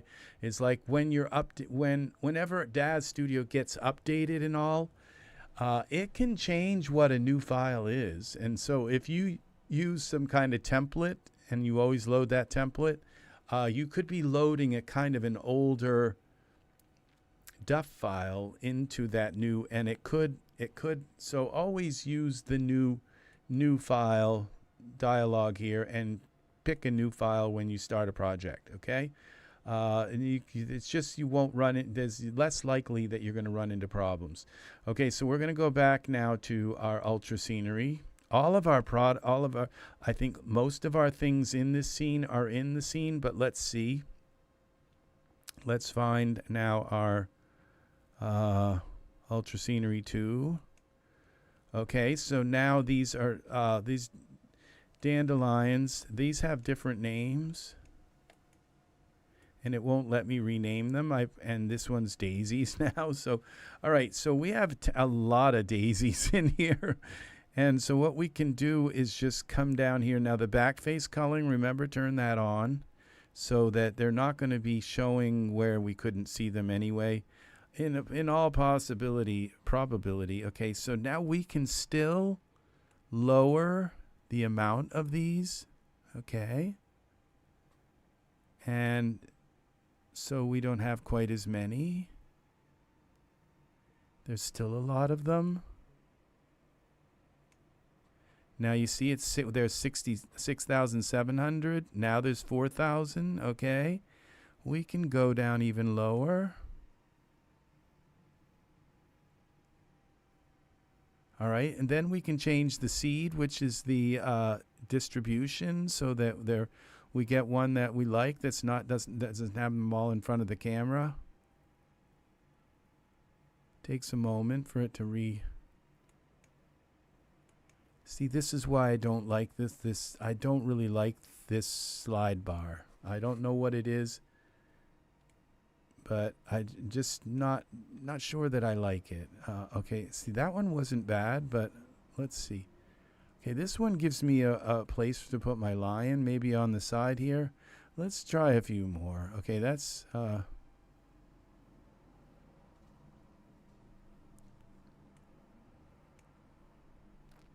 maybe I just have to get used to the slide bar, okay? How it works. Now this is probably, okay, having a big stem in the front isn't really probably nice. So we just keep dragging this along until we find the arrangement we want. Remember, now there probably is a way also to use masks. Okay, see these masks? Okay, we can set a distribution map for these daisies. Okay, everything in the scene you can use, and it's a black and white image. You put it in here and there won't be any daisies where it's black. Okay, see, this would kind of work, but let's see.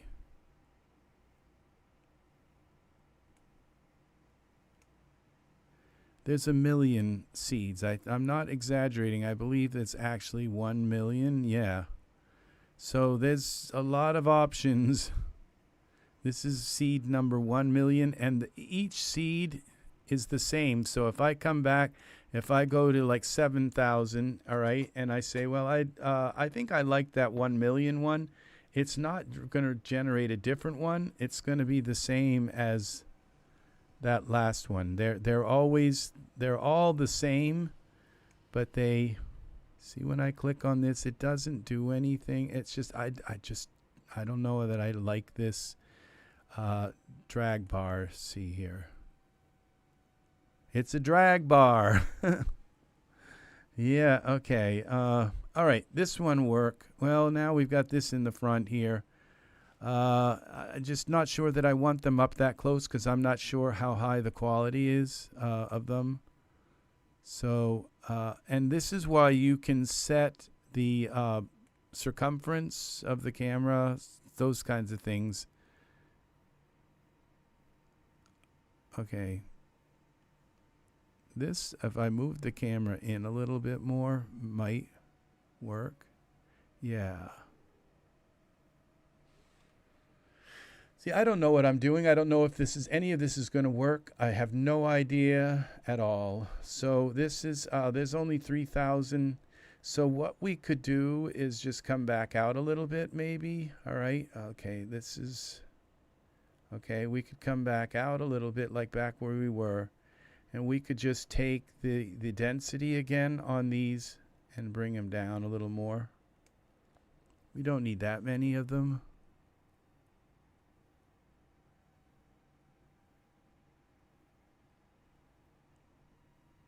Okay, there's 3,000.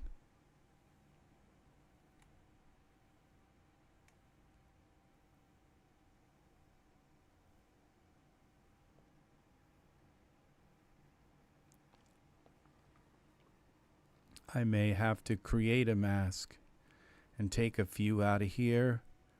I don't believe now. See, we're also waiting on other products, okay?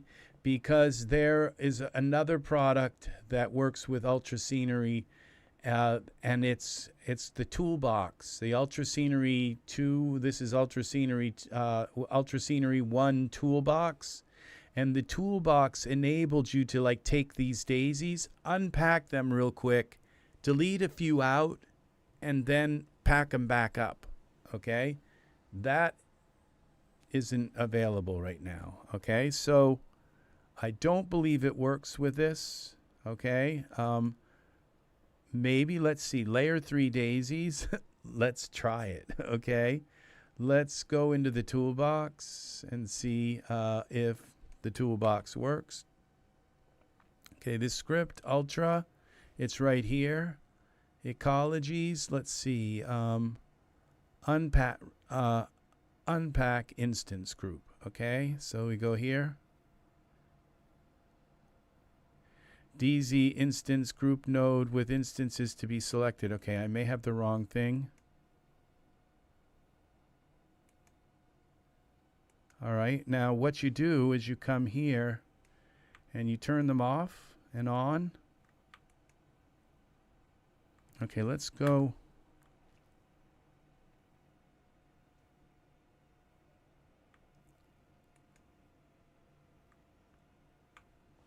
Let's see here.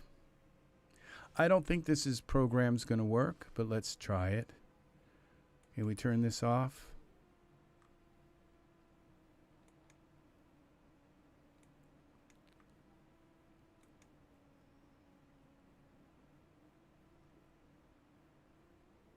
Layer props. Let's try these. Okay.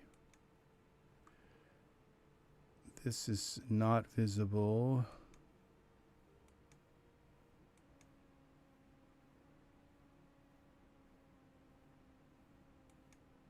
Come on. It's just being really slow. See, I don't think I even need this many of them. So I think that's the answer is to get rid of a bunch more of these. Okay, instead of maybe corrupting this so that we can't. Now these, all right, they do turn off. Now I'm not sure which one it is. Like it is, because I think see, this is the preview group. So this shows you, these are the actual. I think we're going to have to wait until this toolbox comes out for ultrascene. I don't think these are going to work, and if I do use it, I could end up corrupting this ultra here, this toolbox, which is unpack, that group instance. So I could unpack it, delete a few out, and then pack it back up. That's something we're waiting for ultrascene. I'm not going to try that on this because we're in a live thing, and I don't want to screw up this scene. So we're going to go back to ultra scenery 2. We'll go back to here. All right. And what we're going to do is just get rid of some more of these. And they would be here in this group, density. Let's bring this, that's 0. 1, okay, 0.1.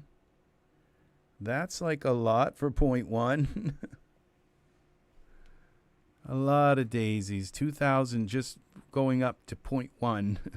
Now what if we go to 0.05, 0.01, 0.05. That we'll cut it in half, okay? See, this I think is a little better, a little more reasonable for what we're looking for here. Let's move our camera up a little bit. All right. And see, I think the lion's still going to be coming. So we got to mess with the seed until we get a place for the lion to come through.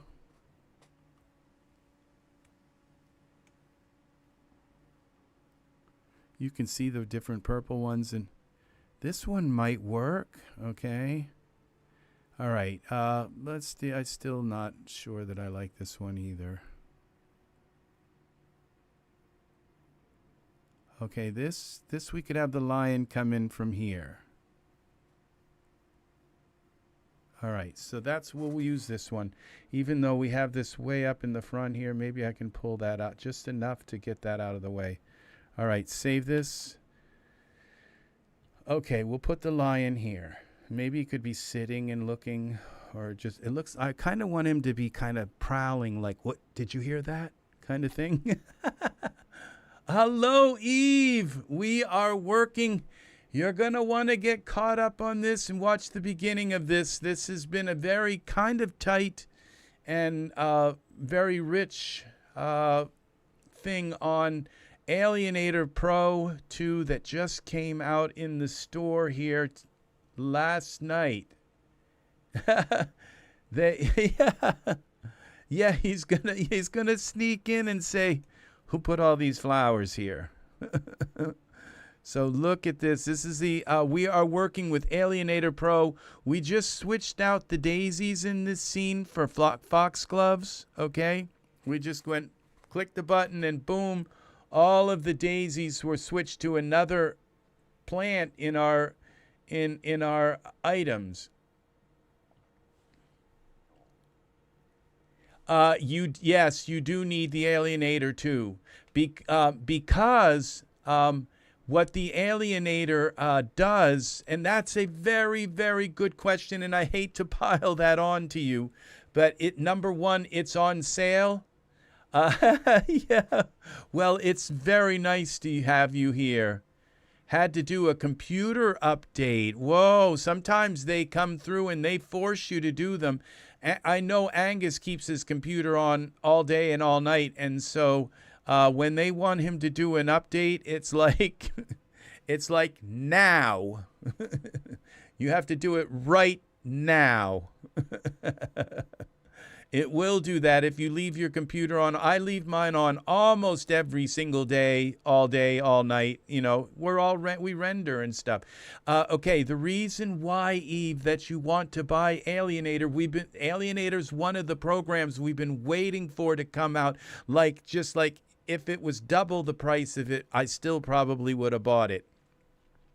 And because what Alienator does is it gives you unlimited biomes. Unlimited. Well, it's limited only by, yes, it is machines, Angus.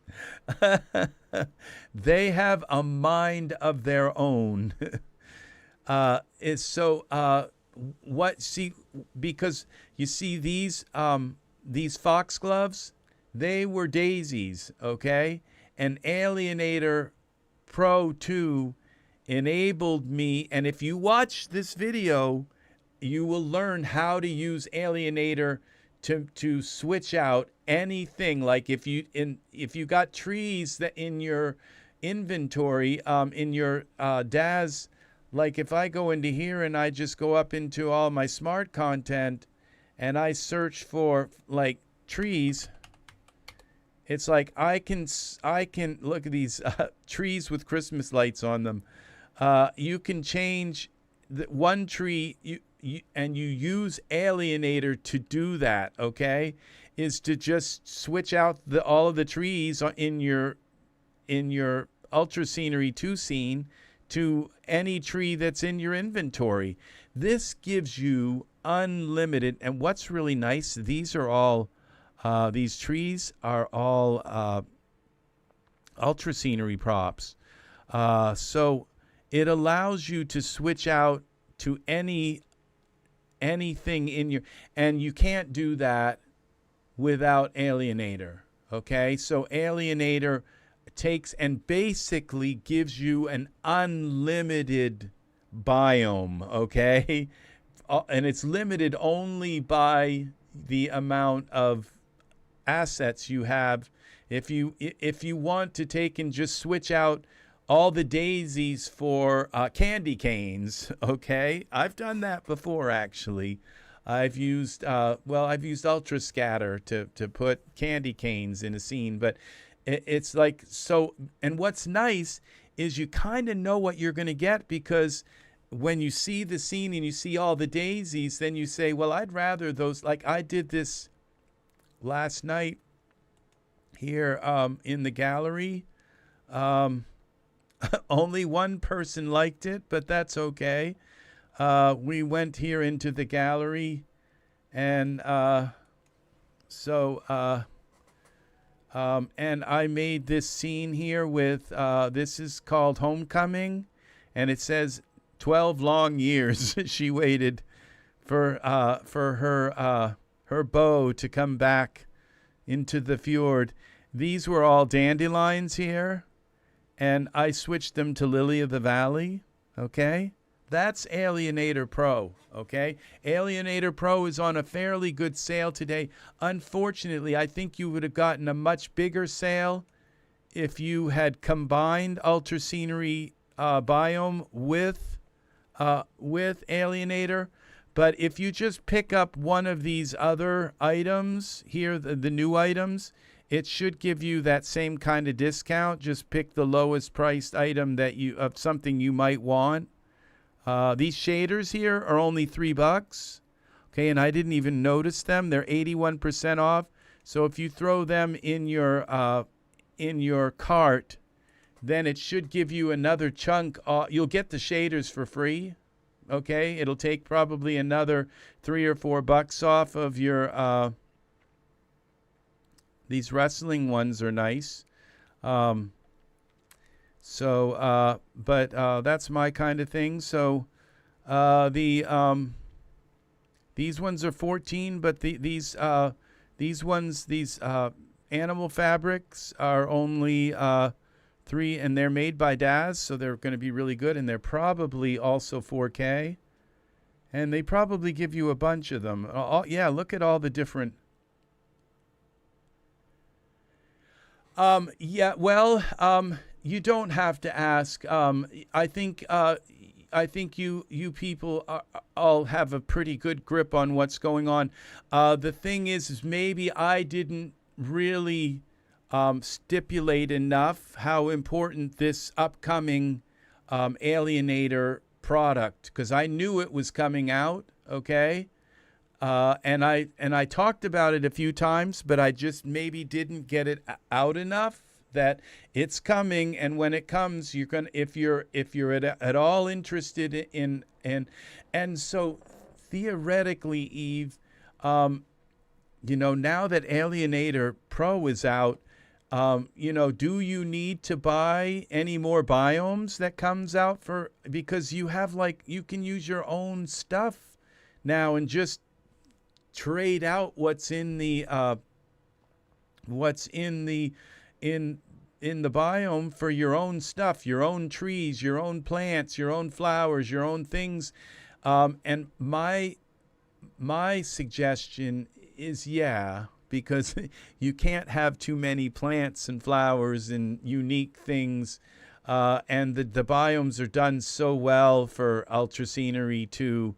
I'll probably, when they come out with new biomes, even though I have Alienator, which gives me unlimited biomes now for Ultra Scenery 2, I'll still probably buy the new biomes that come out, and probably buy them as long as they're reasonably priced, like 8. I think I got them both for about $8.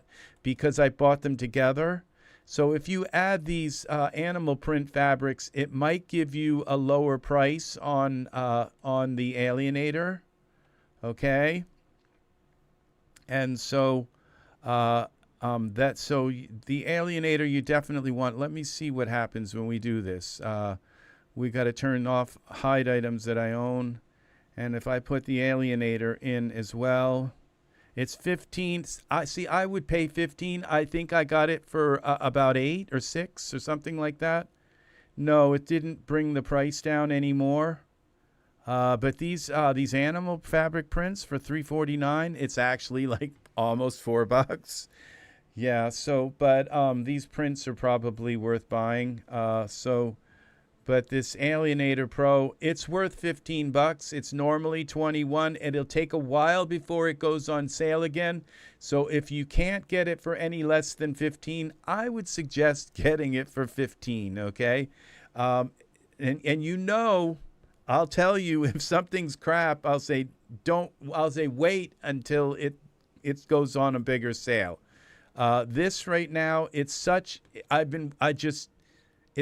I absolutely have to have, okay, is Alienator Pro, because I don't want to have the same dandelions that everybody else has got in their scene, okay? I have this massive library of all these plants, okay, and trees and stuff. I want to put my own trees and plants and stuff. And so that's what Alienator does. I mean, you can put these trees with Christmas lights in them and just put them all in and just trade them out. No, it's not bad. It's not a bad price. It's a very good price, and it was a good price for the biome as well. But when I bought them both together, now I would look also in here, this shop now, because it might say something in here. Okay. I should have mentioned this first. Okay, but I think it says landscape new release. These are the new releases, okay? So if it doesn't list the tiger. So if you buy one of these new releases, like let's put the elegant floral pattern, you might get one of them like half price. Okay, so no, it didn't. It didn't bring that down in price at all. So that's out, okay? And I already own the Alienator Pro, but I'll leave that in there just in case there's something here that animal, so we can get some animals on. I own this lion already, so that's what we're going to use it in here. Now I will say that Ultra Scenery 2, I wouldn't be buying, I would not be buying stuff for, Ultra Scenery 1. I wouldn't be buying stuff for that, okay? So because even though you can use those ultra scenery biomes, everything's ultra scenery too now, okay? So I got 2 mega bundles for 35. Yeah. So that's a pun. An oversight. Strabismus.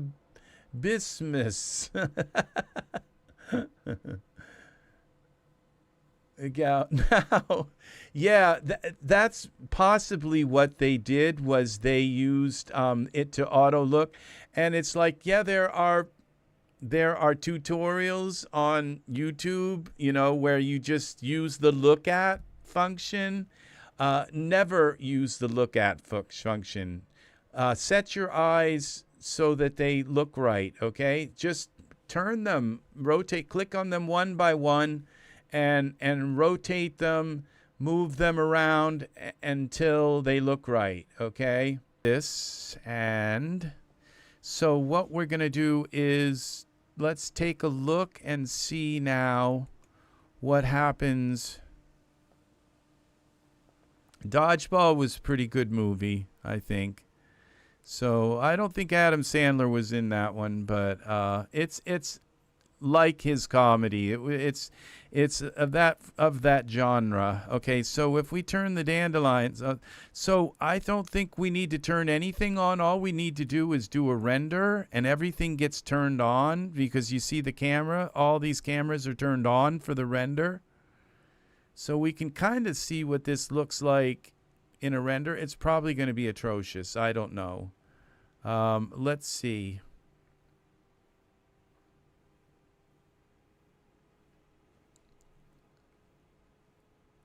Daz crashed. It happens. It happens. Oh, look what we have here. Okay, and my camera light is on like really bright. Now those little flowers that we put down into the scene, they're just covered right up. You can't see them at all, so there's no point in having 9,000 of them there if you're not going to be able to see them. So what we could do is what else would go good in here? Maybe some little bushes or something. I don't know. That's the thing, is that this doesn't look like the place where foxgloves would grow wild, you know. So, but the dandelions here are not working at all. Okay, but look what this week. This is kind of weird, where we can just. This is weird. Where we can just select a different thing, maybe. I think these have to do with, no, this is,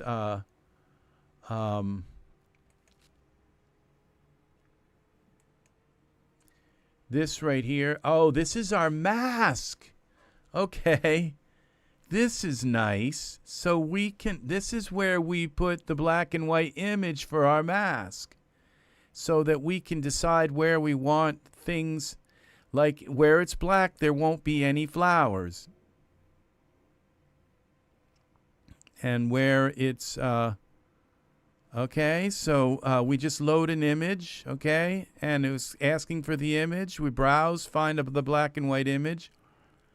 And I made some masks. So if you make a bunch of masks, like where you just put like a black dot in the center, or you put, you know, just, or a gray area to kind of thin things out. What's nice is you don't have to thin them out with a mask.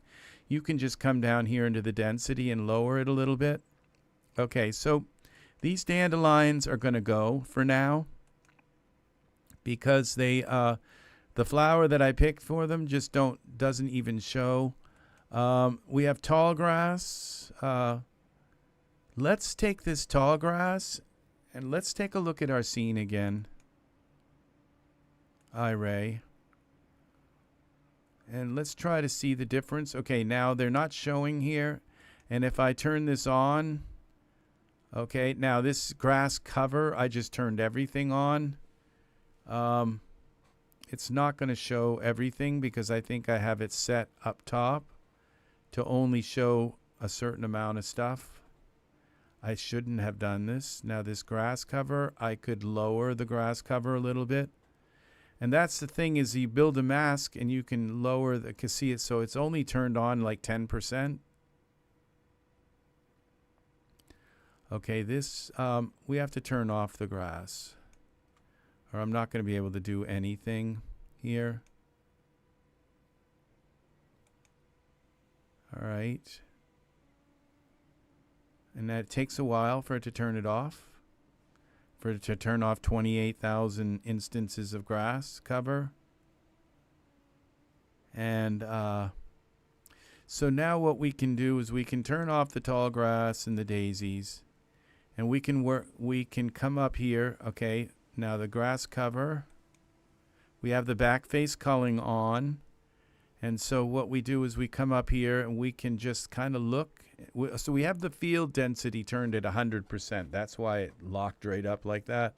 So now we can turn on all this grass and see how much grass is this. And we could probably thin it out a little bit. Take,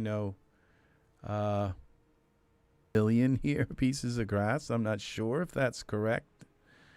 28,003,579. I think that's how many pieces of grass do we need here? All right, so we come down here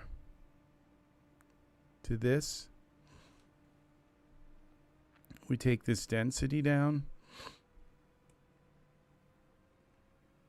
for the grass. Don't think we need that much grass.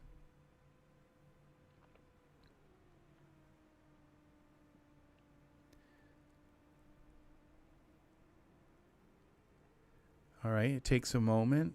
Sometimes you have to like click once in here to kind of get it to refresh. If you just click once in here, it kind of does the refresh thing. So now we only have, all right, what happened here? The density. Oh, it's still cutting the grass out.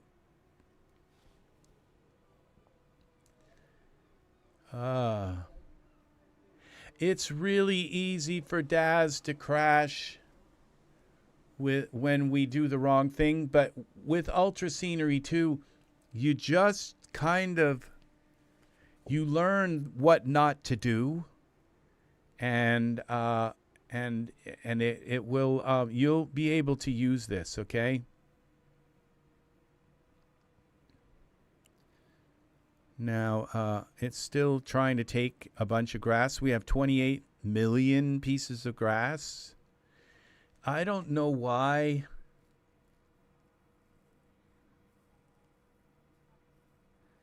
Now, I think if we were to use this mask here,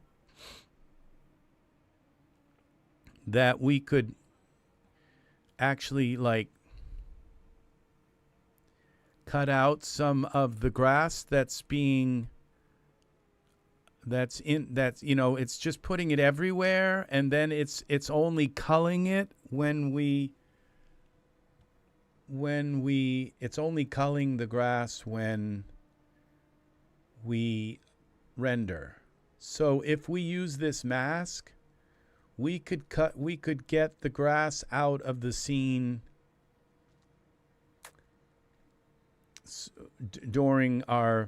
while we're setting up our scene. Let's try this, okay? Let's see how well this mask works. Masking, I mean, this is very advanced stuff, okay? And that's what my channel is about, is taking you all through advanced stuff. And so we're going to dive into this, because now I'll show you how this works, okay? Now, okay, this brought it down to 17 million. That's a little more workable. Now, okay, what we do is we go up here. We're going to not show all of it, okay? So we're going to just kind of turn some of the field grass down. So it's going to cut it out. It's not cutting it out of the scene. It's just cutting it out of the preview. so we can get a little bit of an view of how much of this. Okay, it's going to take a while, I think, to do this. I think, yeah, it's still cutting it out of the field now. This is a lot of grass, okay?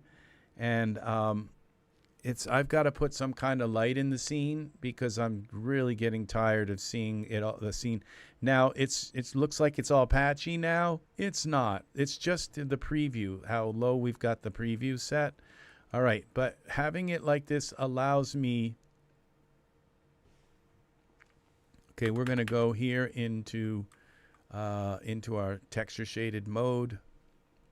See if having this set to 100%. That's a computer crasher event. Okay, setting the field grass to 100%. I wanted to cut to see how much grass, but you know what? You could kind of tell when you come down here and say, "Oh my God, there's 28 million pieces." I had to look at that and I said.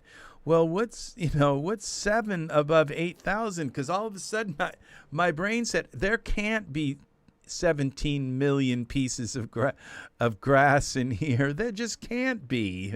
That can't possibly be the case. And yeah, there are. It's 17,008,925. And it's like all of a sudden my brain glitched to like what comes after thousands, because it can't be million. There can't be 17 million pieces of grass here. And it's like, yeah, there are. And that's the beauty of instancing, okay? And so, all right, so we've lowered this quite a bit, but now what we want to do is, okay, is it going to let me? It's still thinking. I'm still lower. Okay, so now what we do is, all right, we're going to take now and go to our perspective view. It's still a lot of grass here.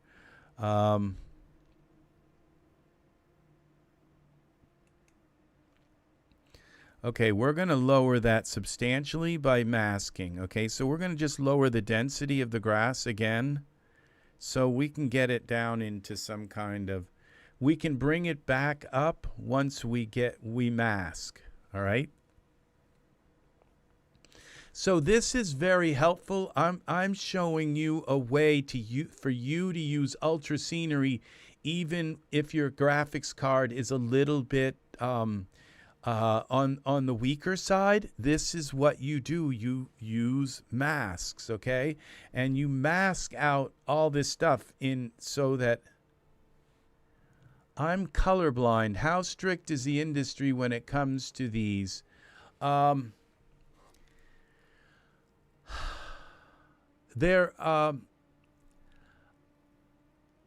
not sure. I don't.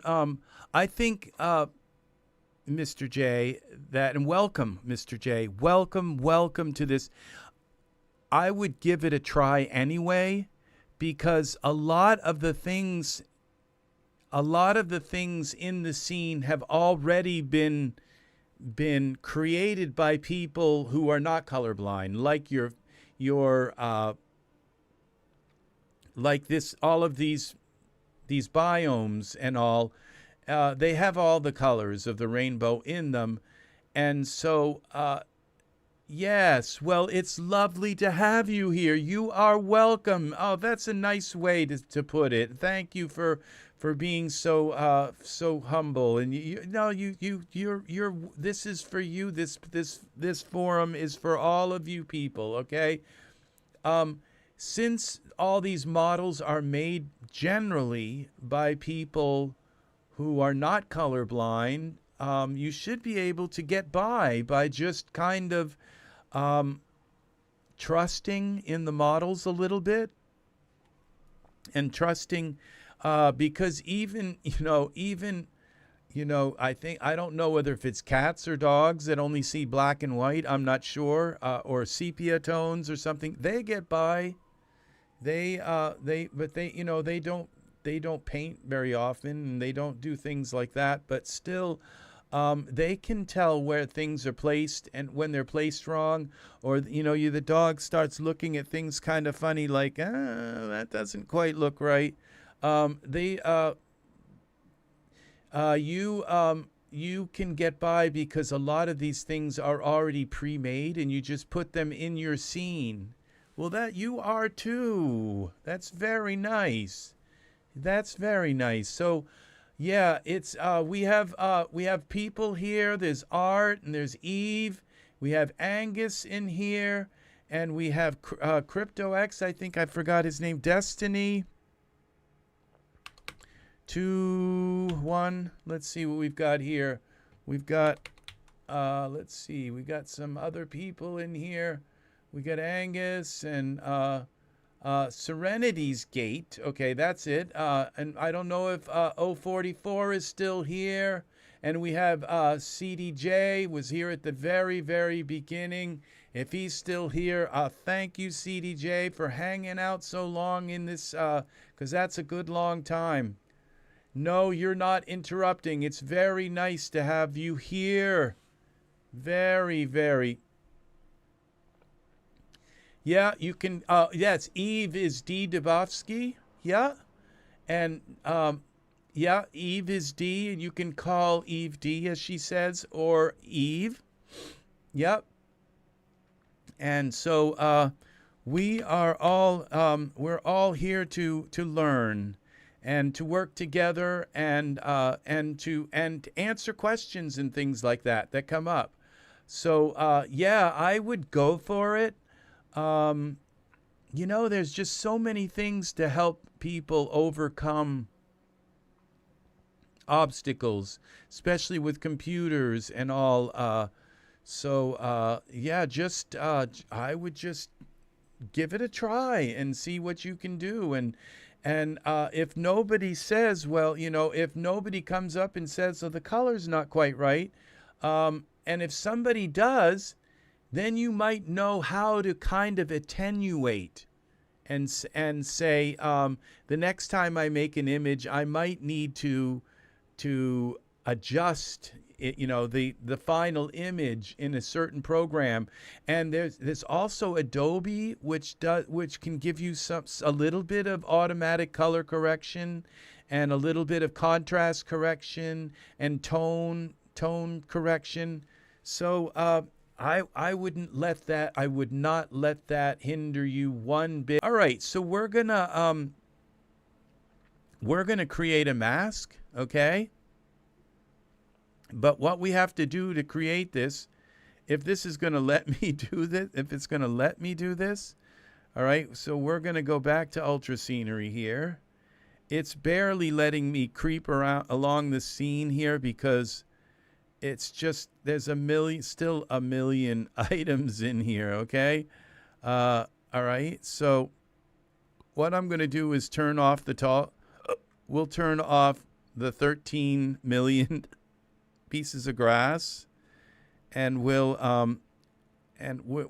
go up here. I don't know that this is, okay, the preview density. Let's put this back down to 10%. And then we'll try to turn the grass cover back on. Okay, here. I'm so glad I clicked on that mask thing. It's like, what's this? All right, so let's see if, all right, I think maybe we can work with this. So we're going to go now and select if it's going to let me.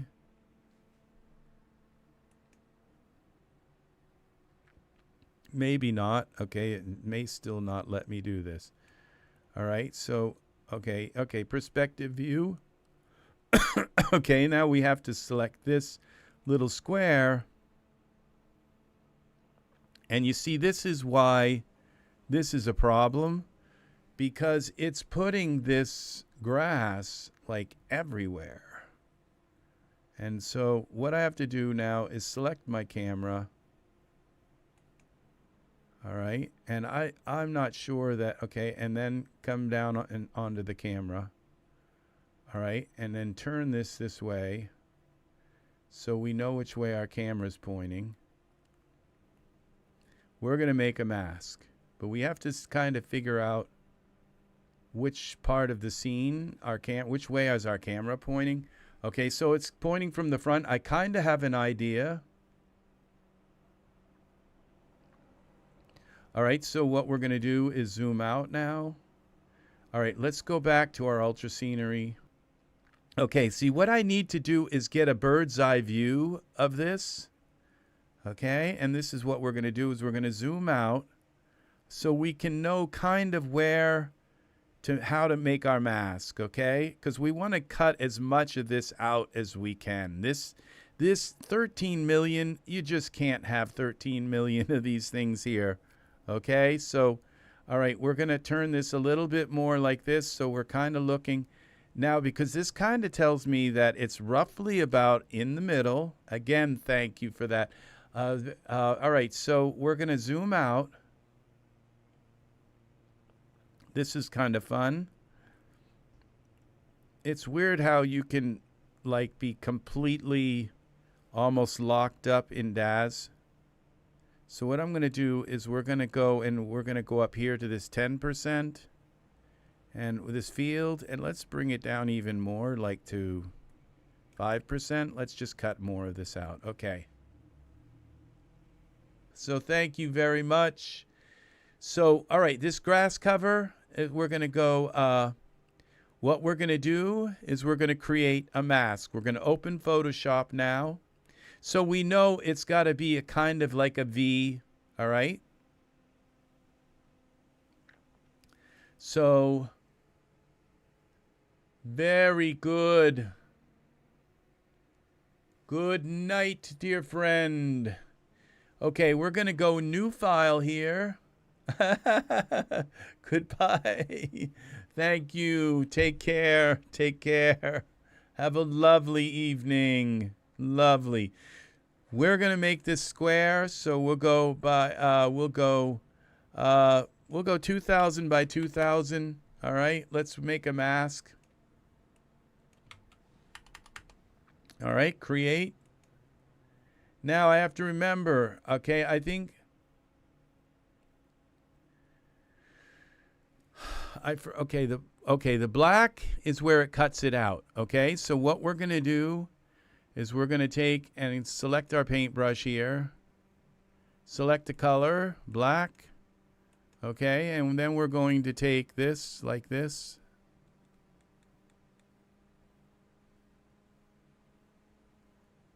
All right, and we're going to go like this.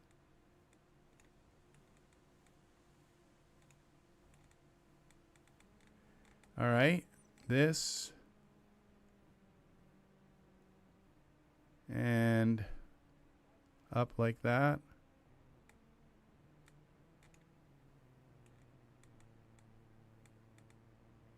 All right, there we go. There's our mask. You see, this mask we could use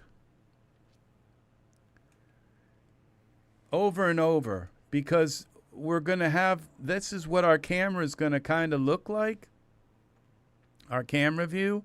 Okay, so we're going to go File, Save As. Okay, so we're going to save this into our PNG, and this is going to be called Mask Camera Angle. All right, ANGLE, okay. Mask Camera Angle, PSD, no, we're going to save it as a PNG.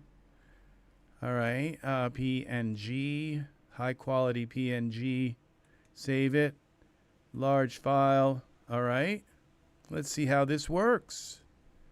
Okay, and now we go back to DAS and see all these other things will be gone. All right, now we go browse, mask,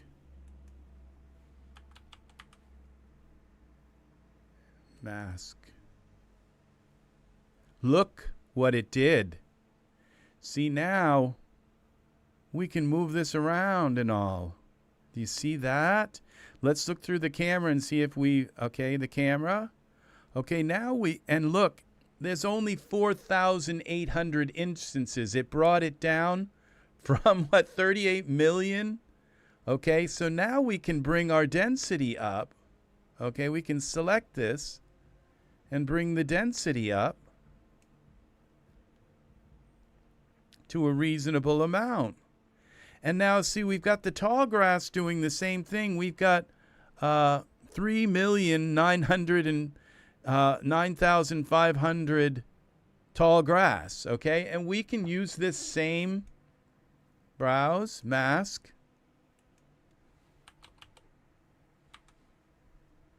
here for this one. And look what, now it brought that down to 1,000. See now, and see, this is why I'm saying that that you can, and even for the daisies now, for our foxgloves, okay? It's putting them all over the map. Why do we need these all over the map? So where is this? It's actually here under the M's, okay? Of GLM mask. All right, that just brought down our foxgloves to 401. Okay, so we can now literally, we could theoretically turn these all on and turn this all up and work with it in iRay, okay? Because we're not dealing with millions of instances. Okay, we can turn the field back up. Turn it maybe all the way up. Here, let's see. See, this is why I hate this. Okay, there we go. 100%. Okay, I thought we had a few more foxgloves than that, but let's see. Oh, there we do. Look at this now. This is our kind of ratty mess. All right, but we can actually see our scene right here. And here, this may still be too much to do. So, but this makes it possible now for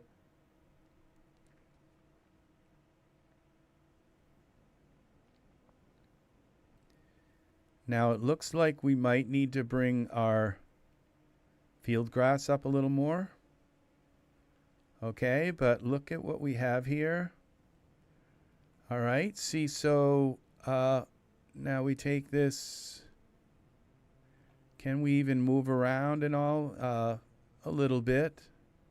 Not that well, but a little bit. And this is where we take and go. So we take now and we go out of iRay. So we don't have to have all this stuff turned on at the same time. I just wanted to kind of test it and see if there was what it was like to have it all turned on. Let's see, we go out of iRay. And now we come in here. Which way are we going? This way. We turn off the tall grass and turn off the foxgloves. And this grass cover, we're going to bring the density of that up a little bit more.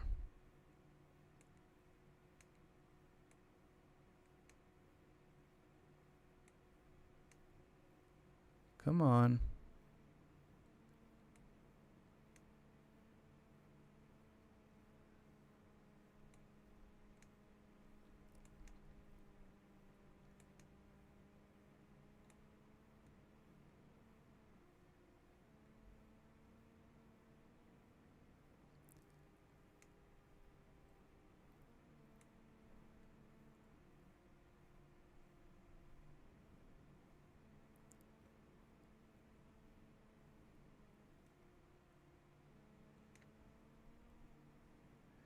See, even with this cranked right up like this,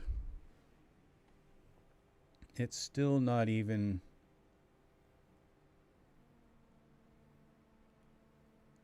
close to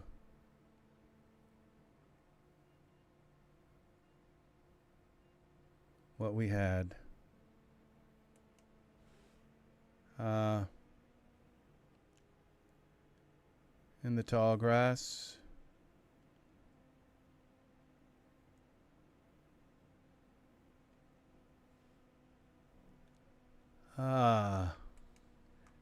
So yes, a monumental day for the channel. Very nice. Very, very, very nice. So we've got the tall, now we can take this tall grass here, turn that on, and let's see what the density is for that.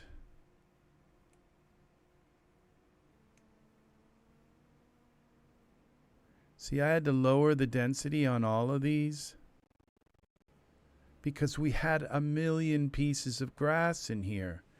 See, so these little maps are very important. Now just carving this map in a little bit more on the sides. Now, like this right here, okay, maybe we need to go into this map and make it sharper. See, because this gray in here could be very bad. So we go here to white now, and we take and we right click here. No, hold alternate. Right click, make it sharp, like not like that, like this. Okay? And then we make it a little smaller, okay? A little smaller. Now it's very sharp. Okay, we can go like this.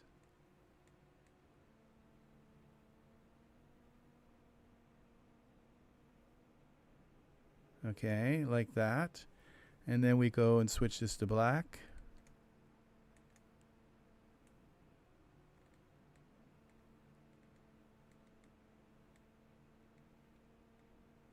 So we don't have this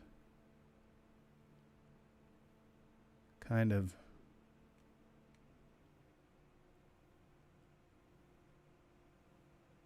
and then we come back to white.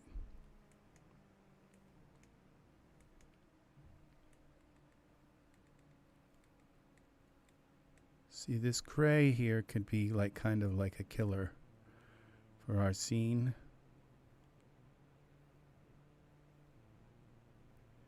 Because it thins out it could thin out what's in here. And then what we can do is all this stuff in the background, okay? Like in here, what we can do is we can kind of cheat a little bit. We're going to go like this. And we take this to black.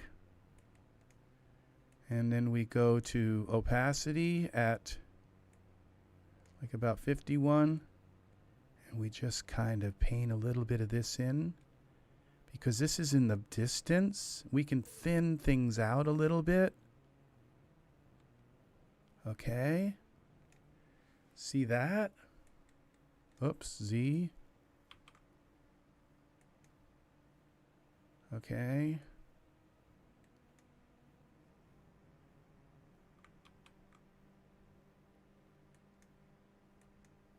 All right. Let's try this now. We go File, Save. Just save it. Okay, this isn't helpful. Okay, PNG. We're going to call this. It doesn't even remember the name. It's the name we gave it. It's like, how stupid can Photoshop be? Mask. I just, you know, don't know why Photoshop. Mask, okay. V. All right, we'll call it mask V. With shading. All right, with distance shading. Shading. All right, so this little distance shading will thin out the stuff that's far away. Okay, we come back here. Why do we have this render here? Okay, so now we load this mask instead. Browse. Here. Where's it? Mask.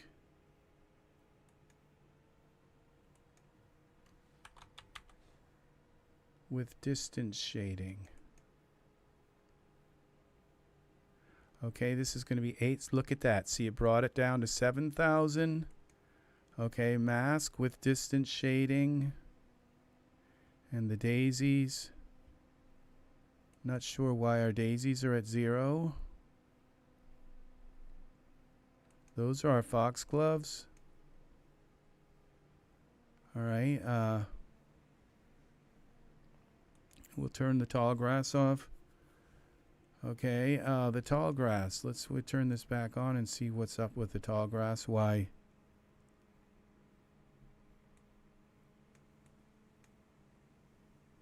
See, it looks like maybe my mask is kind of coming in a little too high. It could be.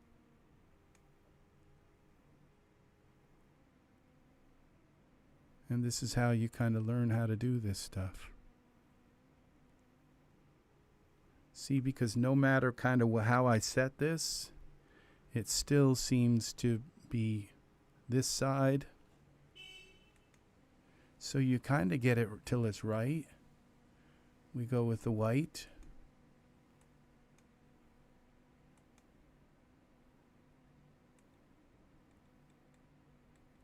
Z, now I've got this, we got it set it again to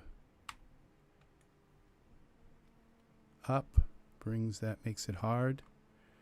And we set the opacity back to 100%. And we can make it a little bit smaller.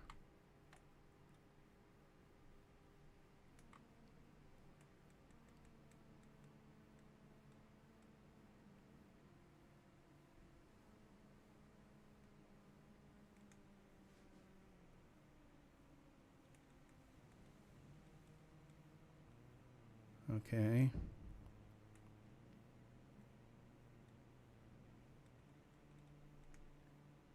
Z.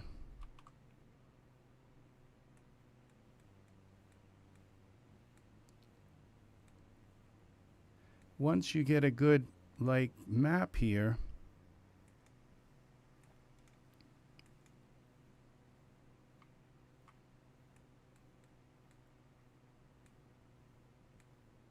then you can just use your masks that you've created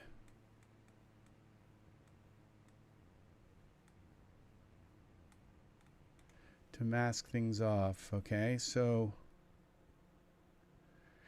you can use guidelines. You can put your camera right in the center of things. You can do things so that you can just really kind of get precise with your masks. Okay, so save as, save a copy. It's not gonna, okay, with this, okay, shading, we're gonna just try that. It remembered this time. Yes. Okay, will that change in here now? Will they update? It looks like it might have. Mask with distance shading. I may have to redo them here.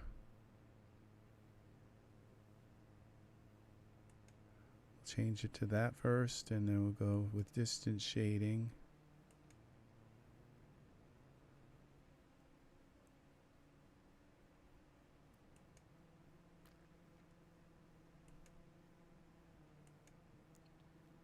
All right.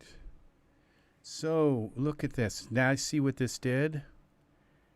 By fixing that, it put more leaves here. It gave us the full grass. See, so that was what it was. And my mask was coming in and cutting out this part. So we turn this now. Why are the daisies off like this? So we have to come in. I think I've set the density down to 0. Okay, that would do it. Okay, and now we got some foxgloves here. All right. Let's turn them on and see what they look like. This is interesting. Bring them down a little bit. Okay, now see the daisies, the foxgloves. I don't want them right in the front here. So this is where it gets really fun, because now we can go into Photoshop and we can take this little black thing here and just come like this, like that, and then like this. Okay. And we go File, save this. Save a copy. And this was mask V with clearing area. Center. With center clearing area. All right. And we go here. Now we go here. Browse. Mask.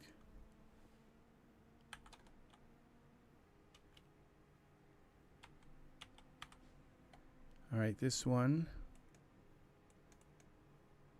And that's going to move these plants. All right, see, that moved them out like way too much. See? All right, so we've got to come back in and go to white. Like this.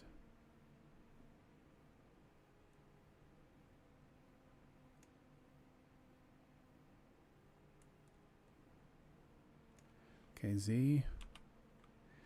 White allows it. Okay, so we're just going to Z. Go with black here again.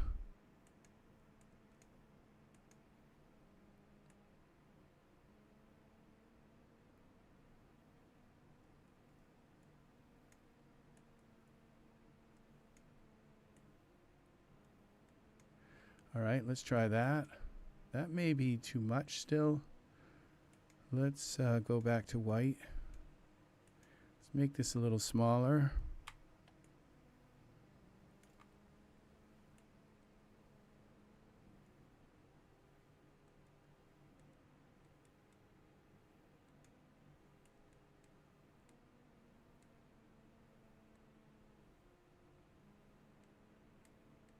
Okay.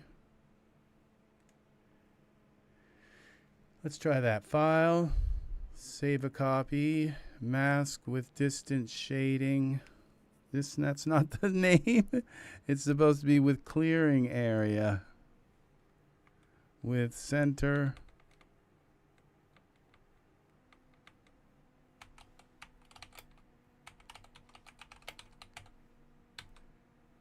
I think that's what it was called. Yeah, we do.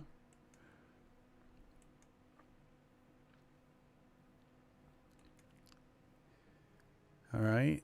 It doesn't look okay. It does look like it changed it, but we'll go back to there, and then we'll go back to, okay, well, now we got to find it again. Center, mask, with center clearing area. Let's see what this did. It's still like way too much.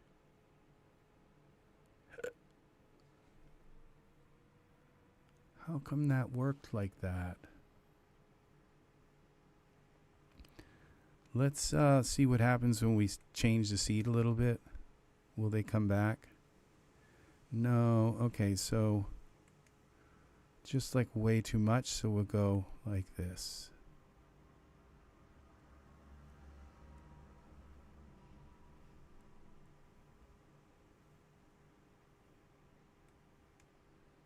Okay.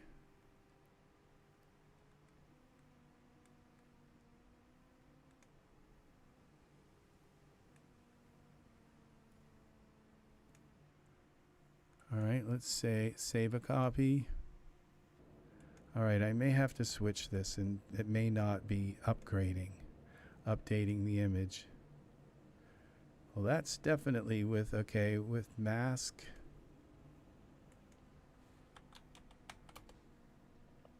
Mask with center clearing area. Wow, it's just like, wow, there's such a major jump out of there. Okay, so we've got to go back here and just do a tiny bit here. We'll just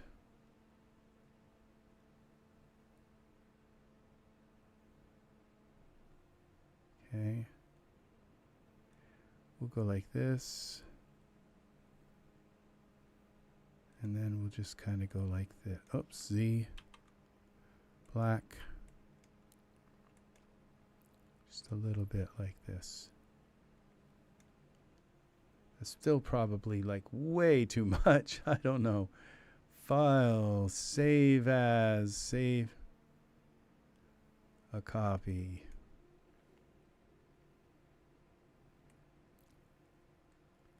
Center. With center clearing area. Yes. Let's see what we've got. So it's going to allow them to be where the white is, but not where the black is. Okay, so we come back here.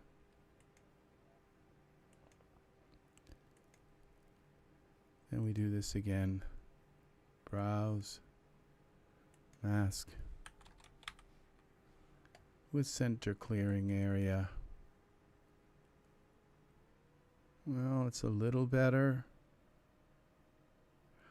Okay, I think I know kind of what to do now. Is we come here. We take this, turn this white. We bring this down like this.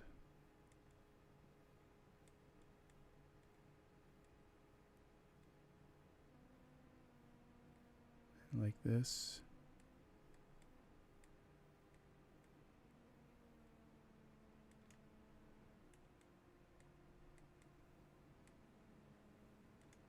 And like that.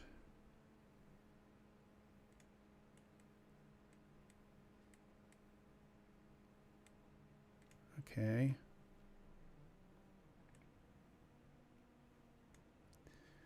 File. Save a copy. Center clearing area.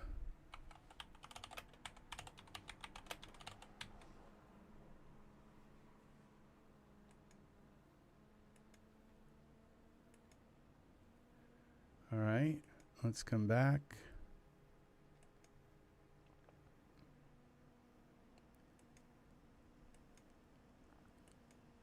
Browse, mask.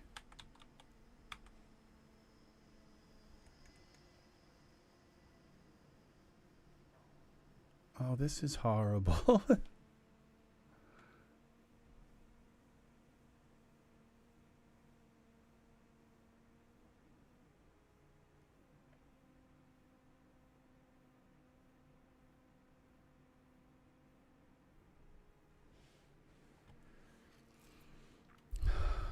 Okay, daisies.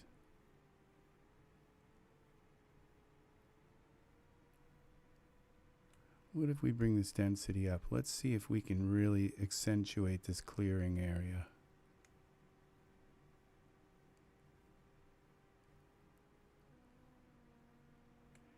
See, it's not like letting anything come up beyond.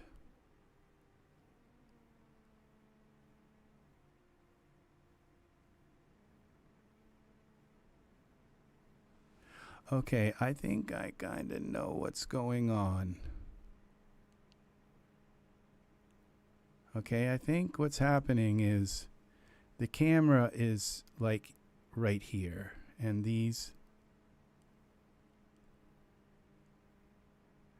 And so we go the black here, and this is probably more likely the way the camera really is. It's like here.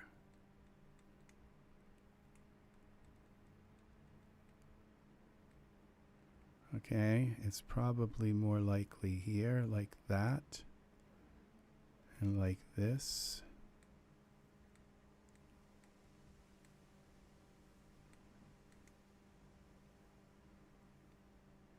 And if the camera is right in the middle of this, then what we do is turn this back to white. And we go like this.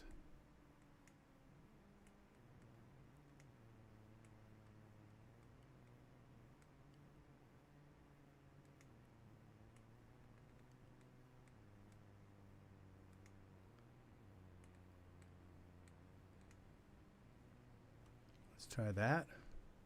File.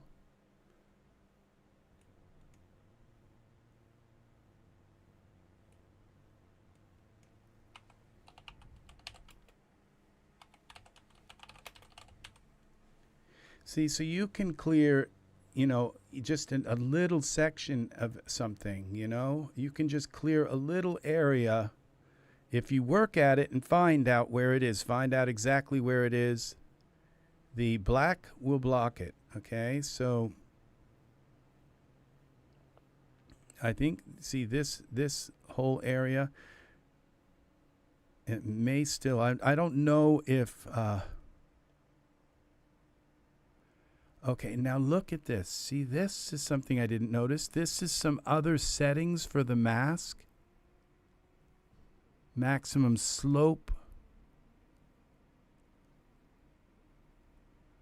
Altitude 1000, minimum altitude. So you can decide if you want your above a certain, if you want it to not work, or you want to invert the map, like have it everywhere but where the map is. Minimum slope. I've never understood slope here in any of these programs. I've just never understood how slope works. My brain has no idea how that works. So, but it has something to do with very sharp hills and how things climb up a slope. Okay, it's like if the slope is above a certain amount, then it won't try to put plants on the slope. I don't know. I have no idea. That part just throws a monkey wrench in my brain. I have no idea how that works. Okay, so now, so we go back here to our mask. We have to reload it because I don't know that it updates. It does kind of look like it's the same image, but okay, we're going to just do this anyway.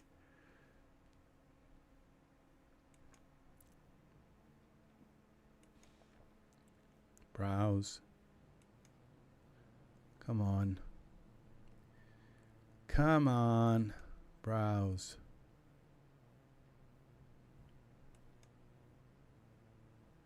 See, I made the density really high. We got 1,006,000 foxgloves, okay?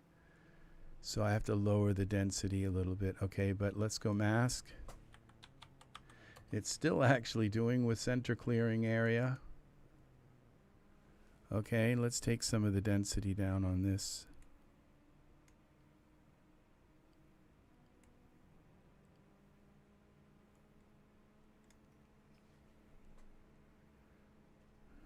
It looks like it kind of put a point here. I think this might work.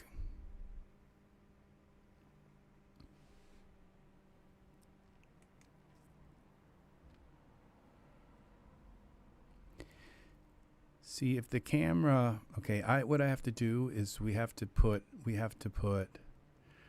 all right, we have to get really methodical about this. We're going to put our camera at dead center. We're going to get mathematical with this, okay? So the camera, we're going to move the camera parameters and put the camera at like Z, 0, okay? So, and then we're going to put Y, we'll go up a little bit. We'll go up to 28. Let's go up to 30. Oh, that's not X. Okay, 0. We want it at 0 for X. And then Y translate, we want that at, we're at 250. Let's go to 300. Let's go to 350. Okay. Now we're in the center. The camera is right in the center of our map.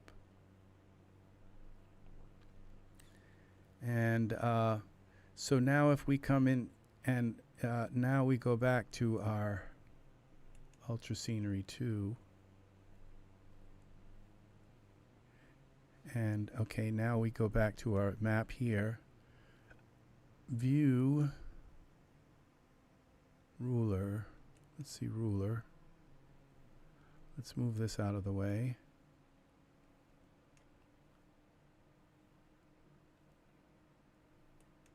Where's the center? Okay, view guides, view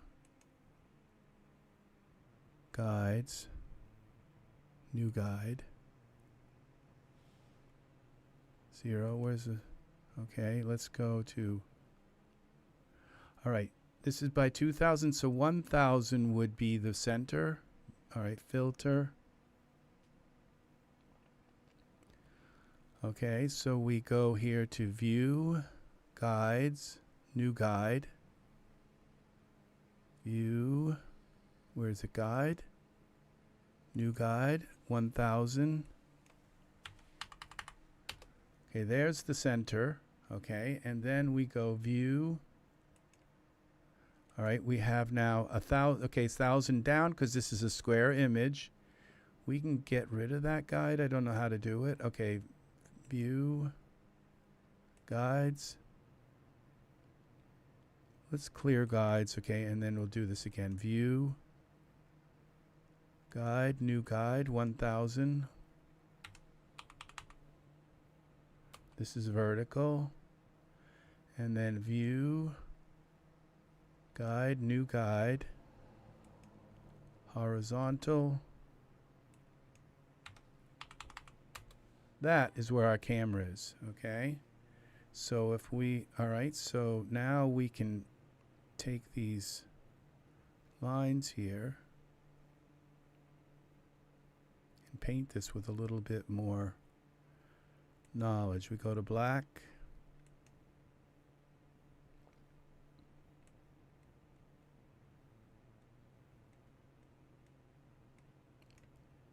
Okay, here.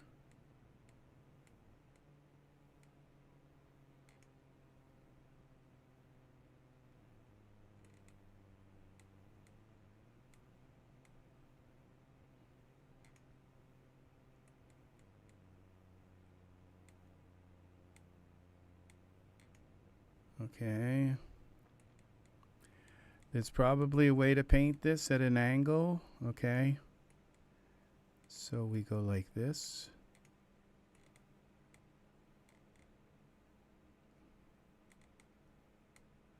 We can use white to kind of clear it up, to even it up a little bit.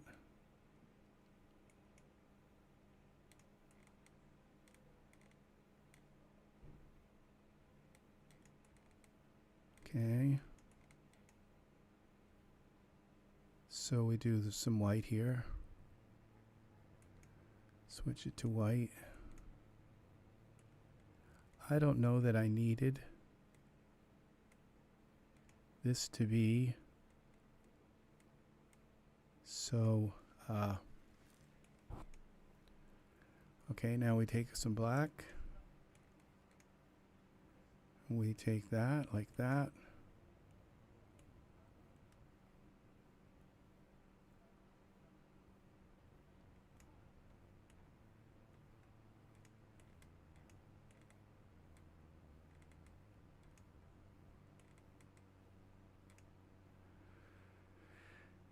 Let's go here. Let's knock some of that off. Okay. I have no idea what I'm doing. This should be a clearing area. There's our camera. Okay. It should clear an area. Z. Let's go back to black. Let's make it a little bit more pronounced here. Where the lion will come through. All right. So file, save a copy with center clearing area. I think it was called.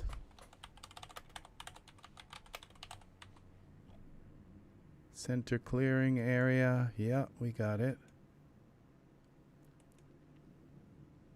Let's go back here. Let's go back to this. Well, let's see. It looks like it's the right one, but it doesn't look like it's responding to it. Time to make the popcorn. That sounds yummy. The popcorn. Art, you are so funny.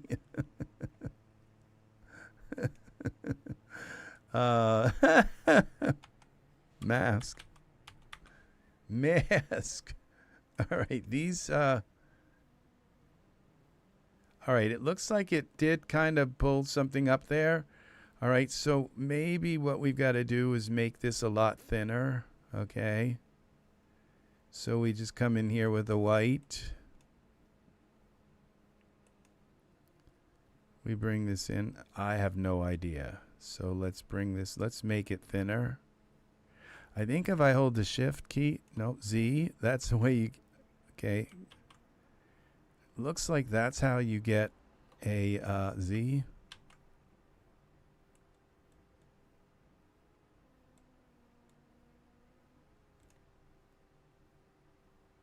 Okay, and I think there's a way to switch this. There's a way to switch these, but I don't know how. With a hotkey to switch the palette colors. All right, let's try this file. Save a copy with center. Now I can't remember. Center clearing area. All right.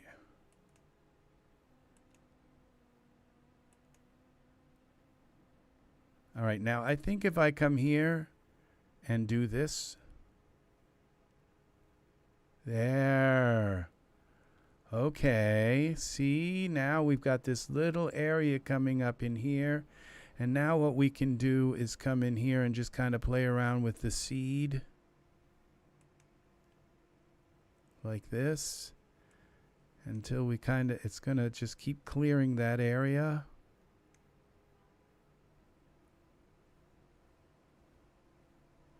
I kind of like this. Let's save this. All right. Now we have the tall grass. And okay, we've got 11,000 on the, and remember we have this kind of, we've like used this little gray area to kind of thin out. We didn't turn it off, like we didn't make it black in the back here. We made it gray so that it would still have some grass and still have some, but it would just thin it out because it's far away, you can't really tell. Okay, so this is now the grass cover. Let's turn off the daisies. Let's turn on the grass cover. I may have too much grass here, but let's see. Now you can see where the grass goes way beyond the camera now.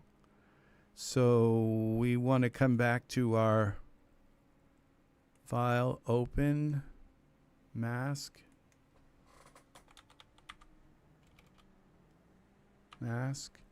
This one here.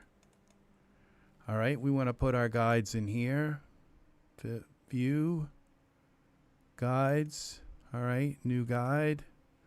1000. And view, guides, new guide, vertical, 1000. All right, see, this is where our camera is, so we don't need all that in there. So we're going to take and, okay, now view. I wish we could have some guides that would be,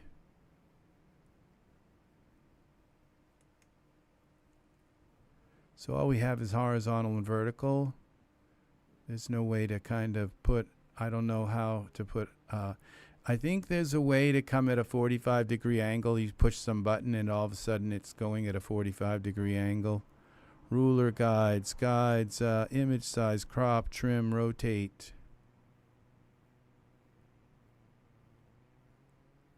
How do you, I don't even know how to select guides. I don't know anything about guides. I just happen to know how to put them in. But, okay, so we'll do it by eye. So we're going to come in here.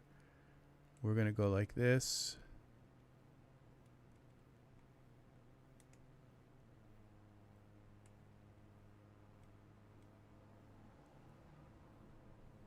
This will cut a bunch of stuff out of here.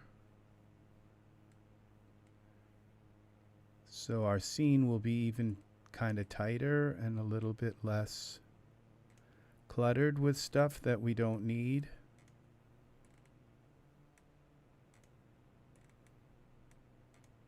All right.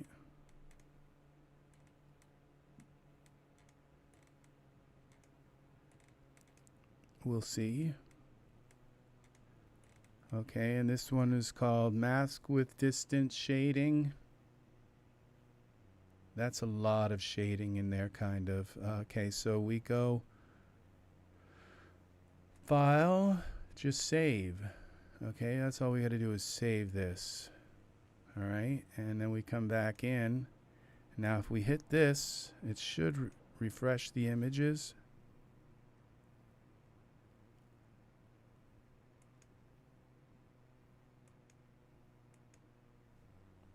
Okay, we should see a bunch of this grass disappear here.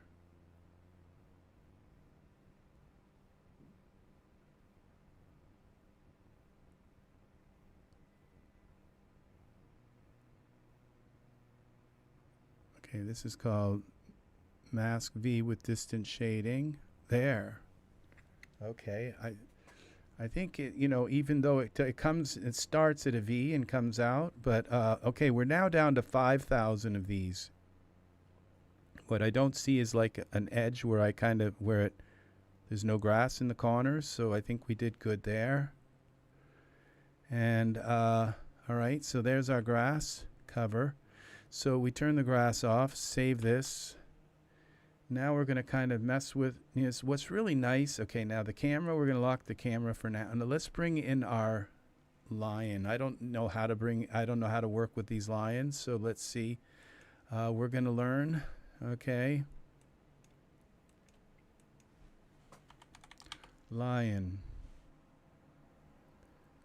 Let's go here. I don't want to lock the camera until I know. Here it is. D-Force add-on. Okay, I'm not sure that I want a D-Force add-on. Okay, let's see. We'll put the lion in. Detail scheme. It says iRay. Okay, so this is good. Color scheme 1. Okay, I think I like the detail color scheme. High detail. Okay, this is standard, so we want some high detail. Okay. Now the lion's going to be under the ground, and he's going to be also. Okay, we're going to put this all in a group. Okay, lion all. So we don't move him without his hair and stuff. Okay. So we're going to go, no, we don't have anything turned on except the ground, so we can just kind of move stuff around freely. Okay, so we're going to wire translate, bring the lion up. There's the lion, Z.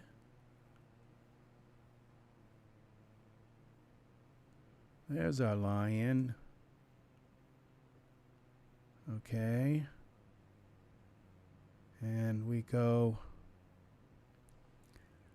Let's see what this looks like in iRay. Well, where's your fur? Oh, I think we gotta see that in a render.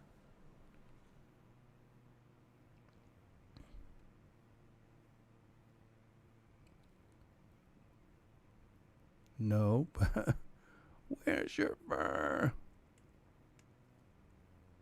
Okay, it's starting to kind of come together though. Lion all, lion catalyzer group.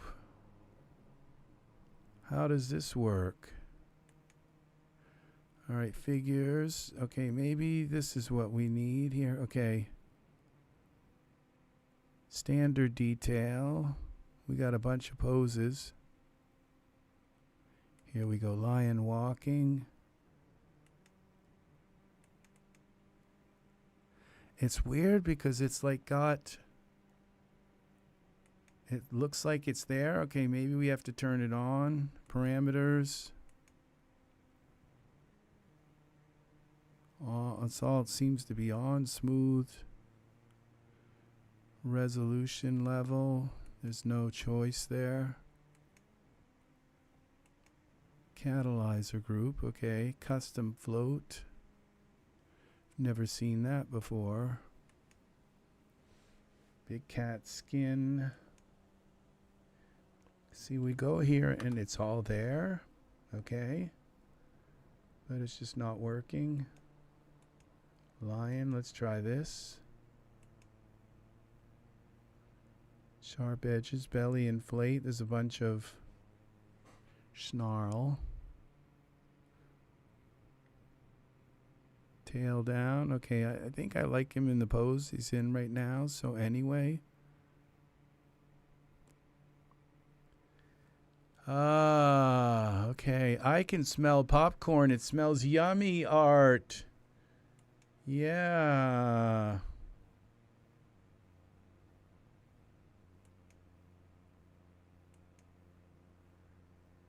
So, okay. Oh, okay. No, I was thinking we're in like some kind of mode, special mode. But no, we're not. We go to Iray, there's no skin, there's no fur.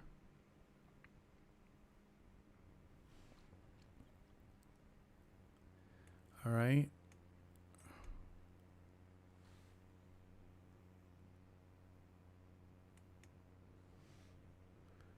Okay, depth of field. Okay, this lion stuff. Okay, that's Iray.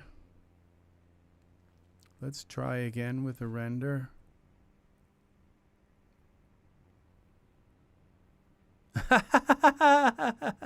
It does smell yummy.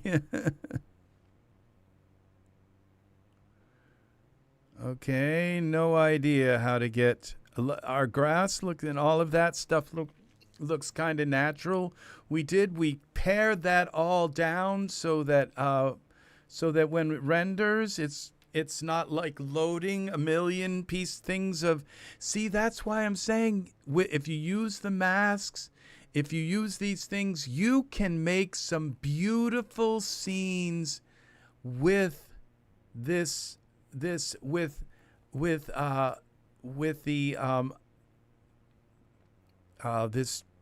something Ultra Scenery 2, and with Catalyzer you can put your own stuff in. We got foxgloves here, okay? Now I've got to put I've got to put a light in the scene. I'm really tired of seeing this this all blown out by my camera light. Okay, let's see what it looks like. Okay, how to turn on. All right, lion. Okay, let's go back into parameters. Maybe it's in surfaces. Let's see, catalyzer group. Okay, let's go to surfaces. No, there's nothing in surfaces. Maybe in these. Big cat, smooth. Okay, lion skin, smooth. Nothing here. It's all in parameters, I guess. Let's see. Visible. It should be visible. Point at. Okay. Lion. Belly inflate. Snarl. These are all visible in simulation. Okay. Show bones. Doesn't need to be on. Okay. Let's take the lion out again. Maybe I've done something weird. Lion all. Let's go back here. Let's talk. What's about the lion with the D-Force add-on? Figures and hair. Let's try this guy. Then I got to go back and find the. All right. Y translate. Let's go to. Now this time it came in all as one big chunk with body fur and all that. Okay, so maybe that's it right there. Y translate. let's bring him up in the air a little bit. Okay. And Z.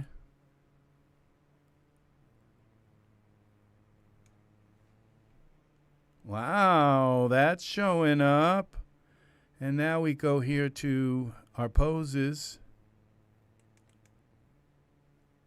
All right, figures, poses, default. Okay, how about this one? That's kind of nice.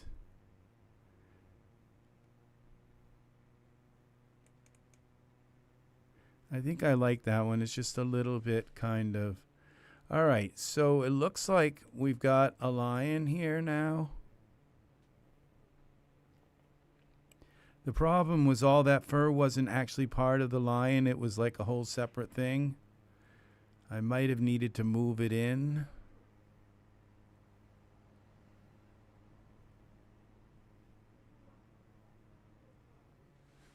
So we should get some, well, yeah. There it is, and it looks like he's actually in the, kind of in the grass. So, yes, he combs his hair very nicely. Yeah, he does. So let's, all right, what we got to do, would you like to cancel this render? Yes. Let's save it. I did save it. We don't need 2 renders open. We'll save it again just in case. Now, I think we're going to bring Lion Guy here down a little bit more. Let's get out of iRay. Control L. I can barely see. Okay, we're going to push him back a little bit. I'm going to bring him up so he's actually on the ground. Okay.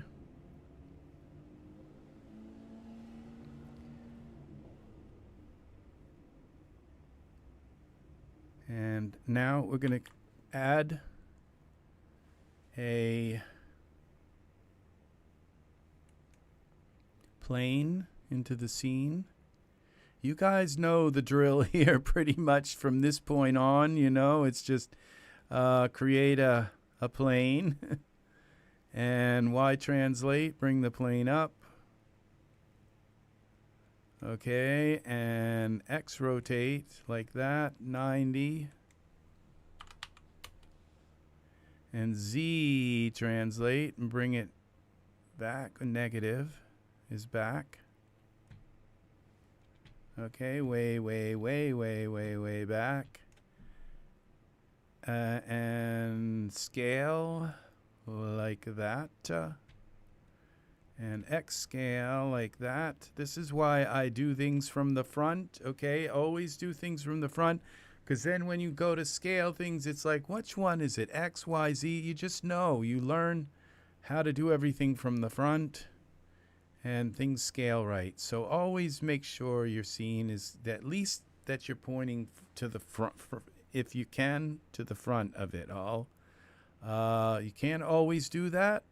Okay, sometimes you just have to break that rule, but if you can, do it. Okay, so in this case, I just figured these hills are okay. Okay, there may have been better, more interesting parts of the scene, but then I would have had to turn my camera. All right, so if you're going to keep setting the seed of the land, try to just point it towards the front, and then keep changing the seed for the curvature of the land until you get that land in front of you, okay? So now we've got let's see what this looks like now with a quick little render. We don't have an image on our sky yet, but I wanted to see what the lion looks like. If he's too small, I could resize him, you know, to make him a little more intimidating. But then he'll be much too big for the foxgloves. Foxgloves are taller than a lion. I think that's okay, but let me see his feet. If they're going into I think his feet are okay. That is kind of nice. That's kind of cute.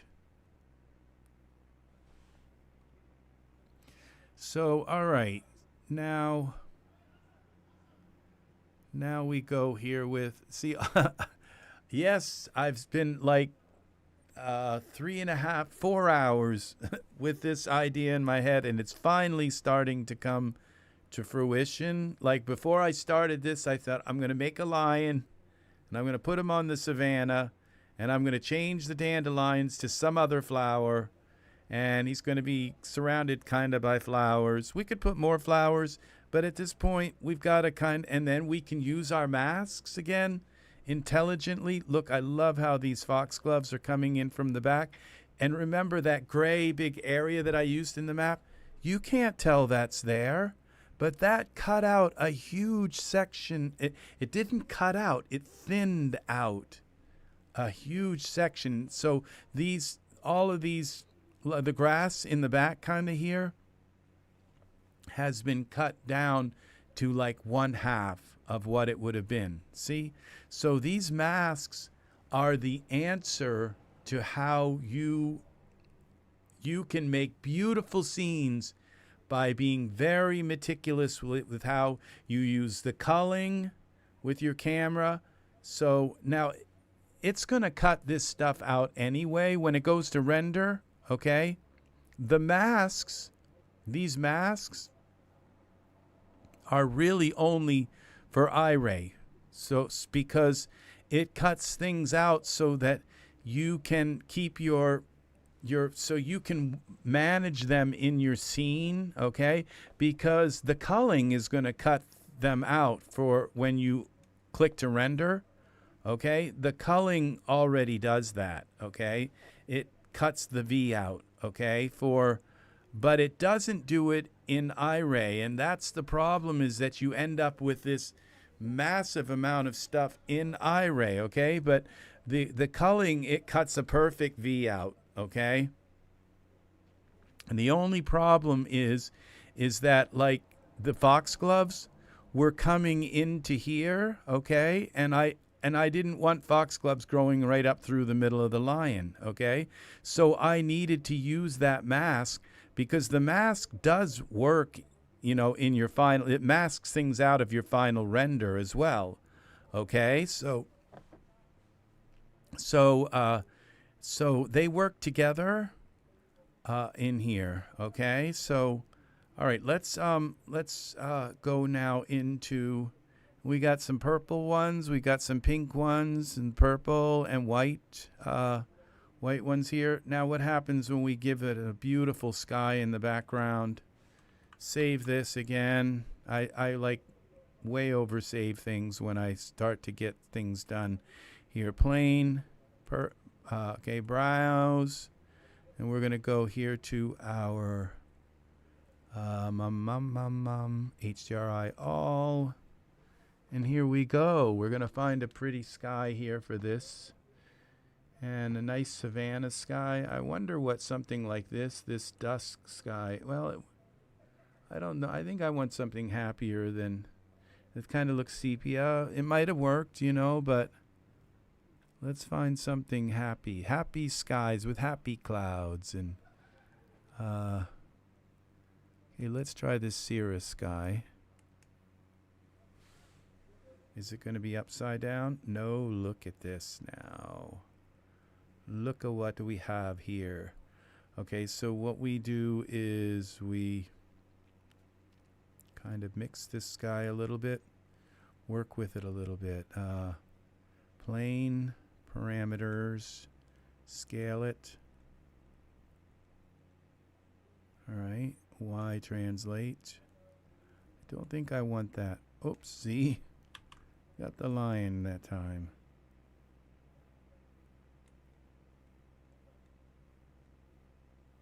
That might be enough, but let's do it a little bit more. Just scale it, okay, like that. Bring this over a little more, like this. Up. Z, I don't know what I just did. Okay, we scaled it. I don't know what I moved, so I had to kind of undo it, whatever it was. Okay. And like this. Okay, I was cutting that off a little bit. And like this. Alright. Let's see. Now we have to go to surfaces. We have to finish the whole thing here. We take glossy color. Always turn glossy color to black, because you don't have a shiny sky. Okay. Remember, always turn glossy color to black. Emission color. This is our Cirrus sky. Turn that to white. Okay, luminance, Cirrus sky. And let's get the luminance to about 4, 2 or 4, somewhere in there. And now let's see what this looks like.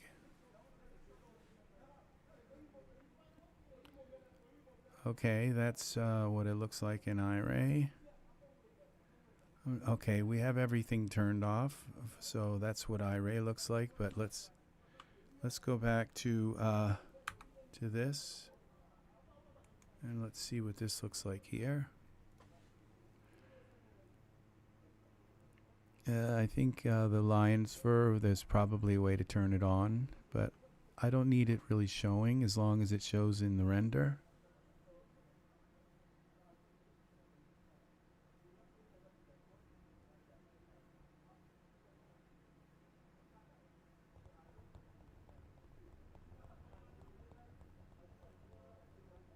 Look at that. That's beautiful. Now this is going to take a long time to render. I found that the only drawback of using skies like this is that it does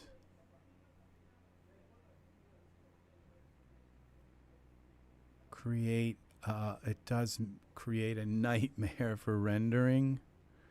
Okay, because the sky becomes, and so you know, let's just try turning off. All right, cancel this. I'm not sure why this happens. It's something about the iRay specification of turning, you know, lights are very different. Like a mesh light is very different than a spotlight or a point light. They're all, and the nature of the light and kind of the way they work, versus the light that comes from an HDRI. So now we have this environment on. Let's try just putting this parameters. Let's try putting this Cirrus sky in our environment as well. Okay, and now let's try this again. I think I'm going to leave it as an HDRI. I mean, I'm going to leave the emission on, but I'm just going to turn off the luminance so that, oh, we didn't turn on the sky with the dome light. We have a different light coming into the scene, but we didn't turn the dome on, which we might not do. But this is pretty nice. Look at that.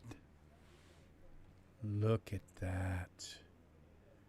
So we have the light coming in from that. Okay, so this is kind of amazing. I don't want to turn this down too much because look at the backlighting we're getting also from this. This is amazing. Cancel. All right. So I think I'm going to turn, okay, we're going to try turning on. Oh, it says dome and scene. The dome is off. Okay, we're going to try turning it on. Not that you're going to see it anyway, but now let's go back to our plane and let's just kind of turn some of this. Okay, we go to surfaces, the plane. Let's bring this down to a really low amount, like 1,500. Let's see for our luminance, almost like so it has no effect, but it will. Okay, emission color, all of that. Let's try this now.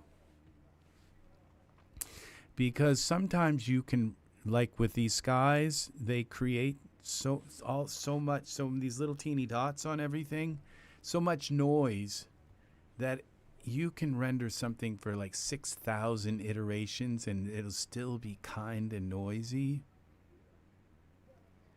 But there's like it's a little really hard to get that effect. Okay, so this lowered the... Okay, so now our sky in the background doesn't have any real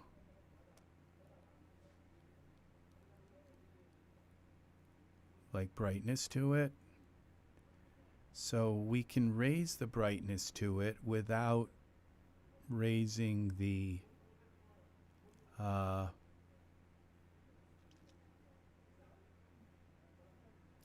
luminosity, without raising the emission. And how do we do that? I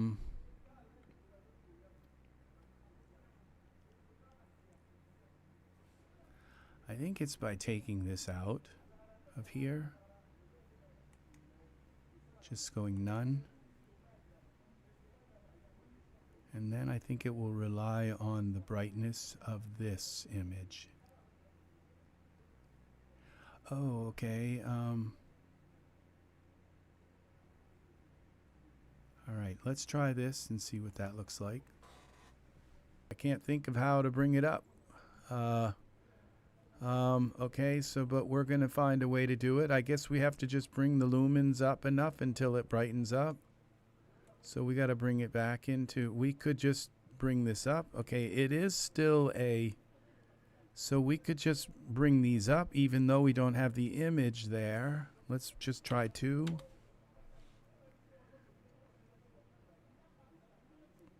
Let's go to 3. We had it at 4. But now we don't have the image there. This should brighten it a lot. But all it's bright, it's just, now what's the emissions giving off is just white light. It's not giving off a light that is like from the sky, like it's a little bit of a bluish light over here, a little bit of a white coming from there. It's just giving off a blanket kind of white light, and that will brighten the image.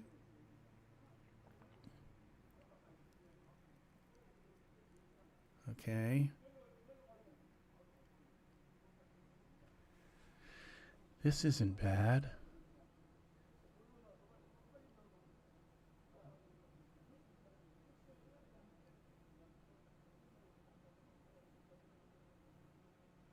This is amazing. I love this.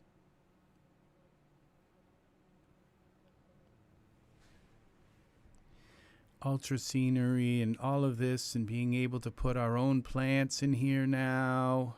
This is just, and all of the ability to carve how ultra scenery it works in the scene.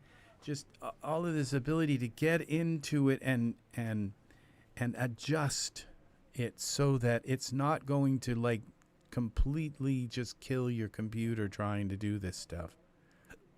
So I would say, I think a little bit of a point light coming from above might be nice. And the lion's face doesn't have to be. Okay, we got 2 of these here. So let's put a point light in. All right. Parameters. Y translate. Let's bring it up.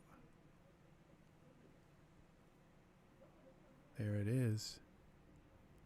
Z translate.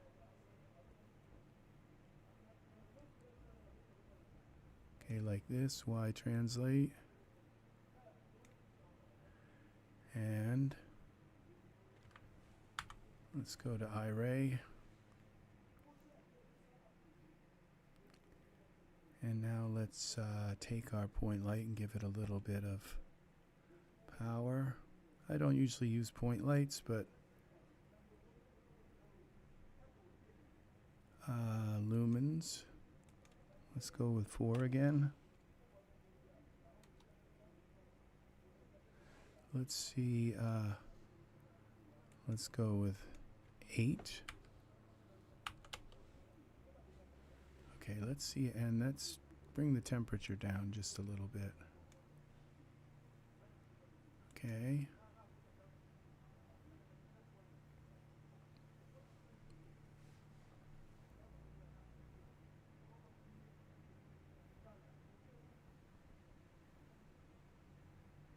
And we've got it, people. We've got it.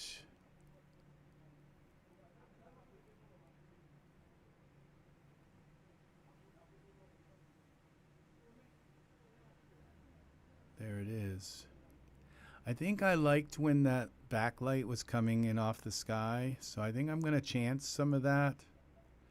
Because just the white light coming back off, it was like it was backlighting all this. Yes, it was causing this massive light conflict kind of thing going on, but I kind of liked that.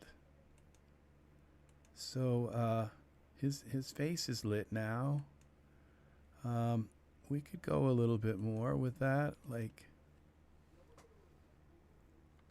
1-0. Give it a. All right, we'll save this. Now let's go back to our plane. Let's put the image back in surface. And we got to come down here. Let's put the image back in on luminance. Was this Cirrus sky? See what it's doing, this backlight, but let's bring the backlight down a little bit, just to like 2. So we got a little bit of this backlight thing. See that backlight? That's still really high. Let's go with 1. But now our sky is dark again. It's kind of dark. Okay, there. Oh, okay, what we do.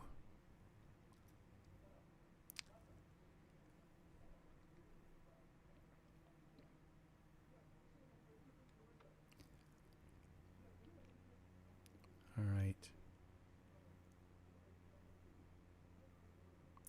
Let's see what it looks like.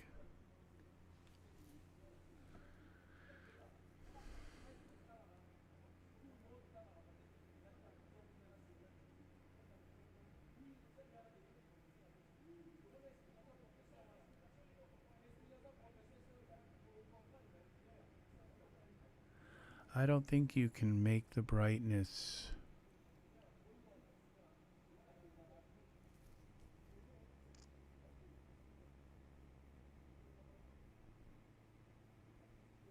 See, look at that backlighting now. This is going to take forever to render.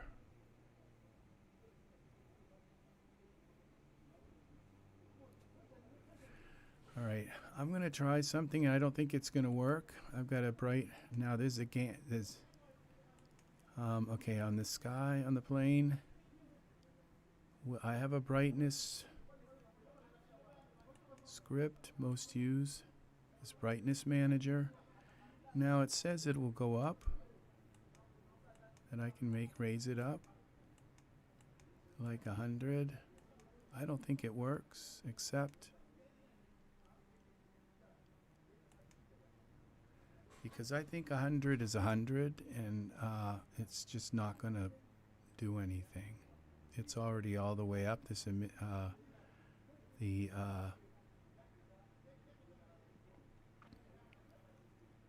my brain has to think about this.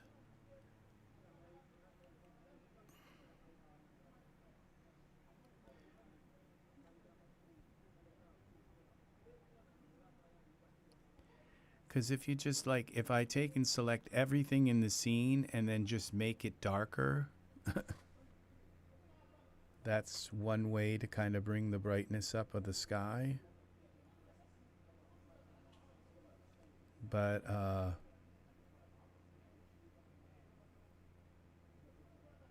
that's kind of a little bit drastic. So, oh, I know how to make it brighter. I know how to do this. I know how to do it. okay, is what we do is we move the sky further away from the scene, okay? So you go, I knew I had to think about this, so we go Z and we translate the sky. Let's go out of here. Like further away, okay? Then I can make it brighter, and it will still shine on my scene, but it's, okay, so we scale this like this. But it's further away now, okay? Scale it a little more. Bring it over. Bring it down.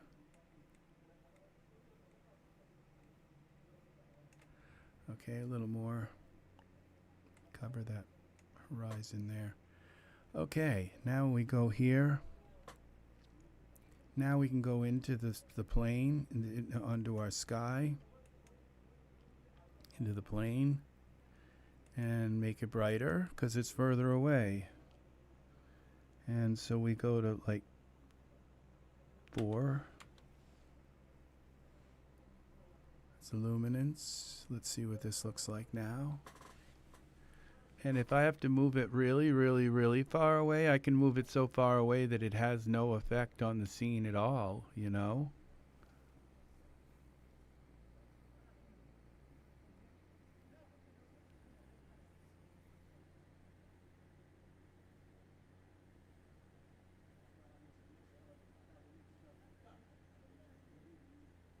Oh, see now, it doesn't look like it's having an effect on the scene.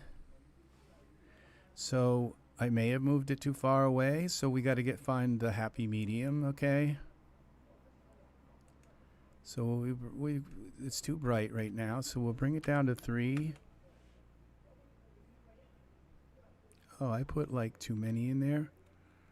Okay, this was 4. Okay, I put 41 there. Let's look at this again. Okay, I know I've got to move it in closer and scale it down some more.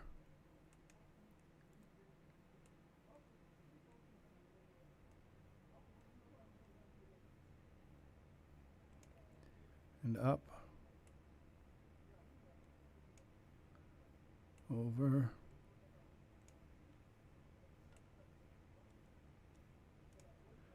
All right, let's see how this works.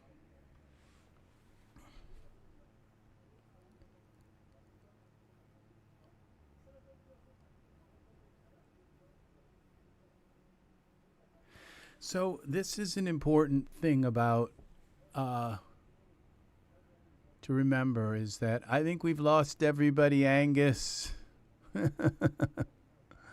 So, but it's an important thing to remember is the ratio of your sky to your, because your sky is putting off light. Okay, now see, this is perfect. It's just lighting this perfectly. Now I would say I'd like the sky a little brighter, okay? But if I make it a little brighter, I should move it away a little bit more. Okay, so yes. So we can go with the sky and we can go to surfaces. Before I move it away, we'll just give it a 5, bump it up to 5, and then see if it's really too bright. Backlighting is kind of, can give your scene like an angelic look. Oh, Art is still here. But it's after 10, so I'm mostly here.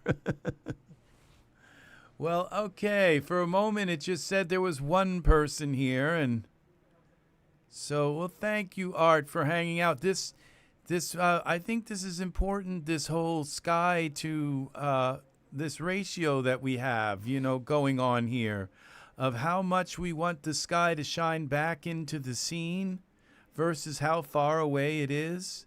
Now we have the sun, our HDRI sun is coming in from here. You can see the shadows. That's coming in from the HDRI sun, okay? And it's just barely clearing our plane. and giving us these beautiful shadows here. But then we have this and this in the back that's kind of giving it this idea. So I think I'd like the sky even brighter in the back, but I want to close that, close this. How many of these have we got open here? So we're going to move this back just a little bit. Okay, like that maybe. And then scale it again. Okay, we're going to give this a 6. And then we'll scale it a little bit more. We want the backlight, but we don't want the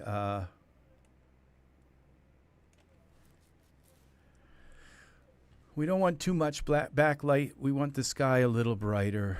I don't want it to just look kind of grayish blue. I want it to look kind of blue, like the a real kind of bright savannah sky, sort of, kind of. I think of the savannah sky as just not even having a single cloud in it, but we're gonna have some clouds in this one. Let's see what we've got. Okay, I think this is going to be like perfect. Yeah, I think this is pretty close to it. Look at just enough backlighting here.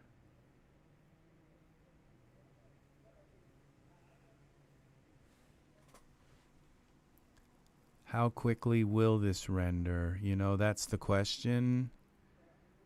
Because if you look at it, we're already at 53, 56, 60, and still there's a ton of reticulation needed. So I think I got to move the sky back a little more, because it's just too close and it's causing this. Okay, scale this up a little more. And over, down a little bit. We got to scale it a little more. For just lurking, only recently discovered your channel, but your videos past and present are massive help in me learning how to use DAS. Well, Crimson Samurai, welcome, welcome, welcome. I think we're gonna try this. And we move this back just a little bit so it's not putting so much light on my scene from the back, which is causing like this massive. And my last scene that I made, I really needed to kind of know this. And so this is an important breakthrough here. The last few videos are really worth watching. Yeah, well, that's good. I'm glad. Okay, look at this. This is beautiful now. There's a little more definition in here. Oh, look at this. It looks a little softer. So I think we've got it here. Our lion in the our dandelion who loves the flower. Fields of flowers. I'm free. I'm free. I love flowers. Yes, they're so pretty. So yes, we have this. The last few videos are probably very worth watching, okay? Because watching them right through, you know, you can skip over sections that, like, when I just kind of can't figure something out, and like skip over until I figure it out.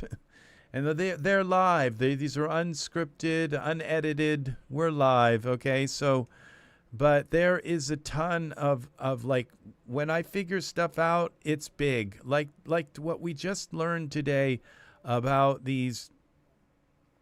Okay, I think this will reticulate. Okay, by the time we get to a few thousand, I think these will be sharp and clear. See, when it gets really grainy like this, you've got to move your HDRI back out of away because the light coming off it is kind of too hot. It's almost, I'm not sure how to explain it, but it's kind of a little bit too hot. Now what I could do is make the light a little bluer, and that would take and make this the sky a little bluer. But I think I like the sky a little bit soft like this, so I don't think it's that bad.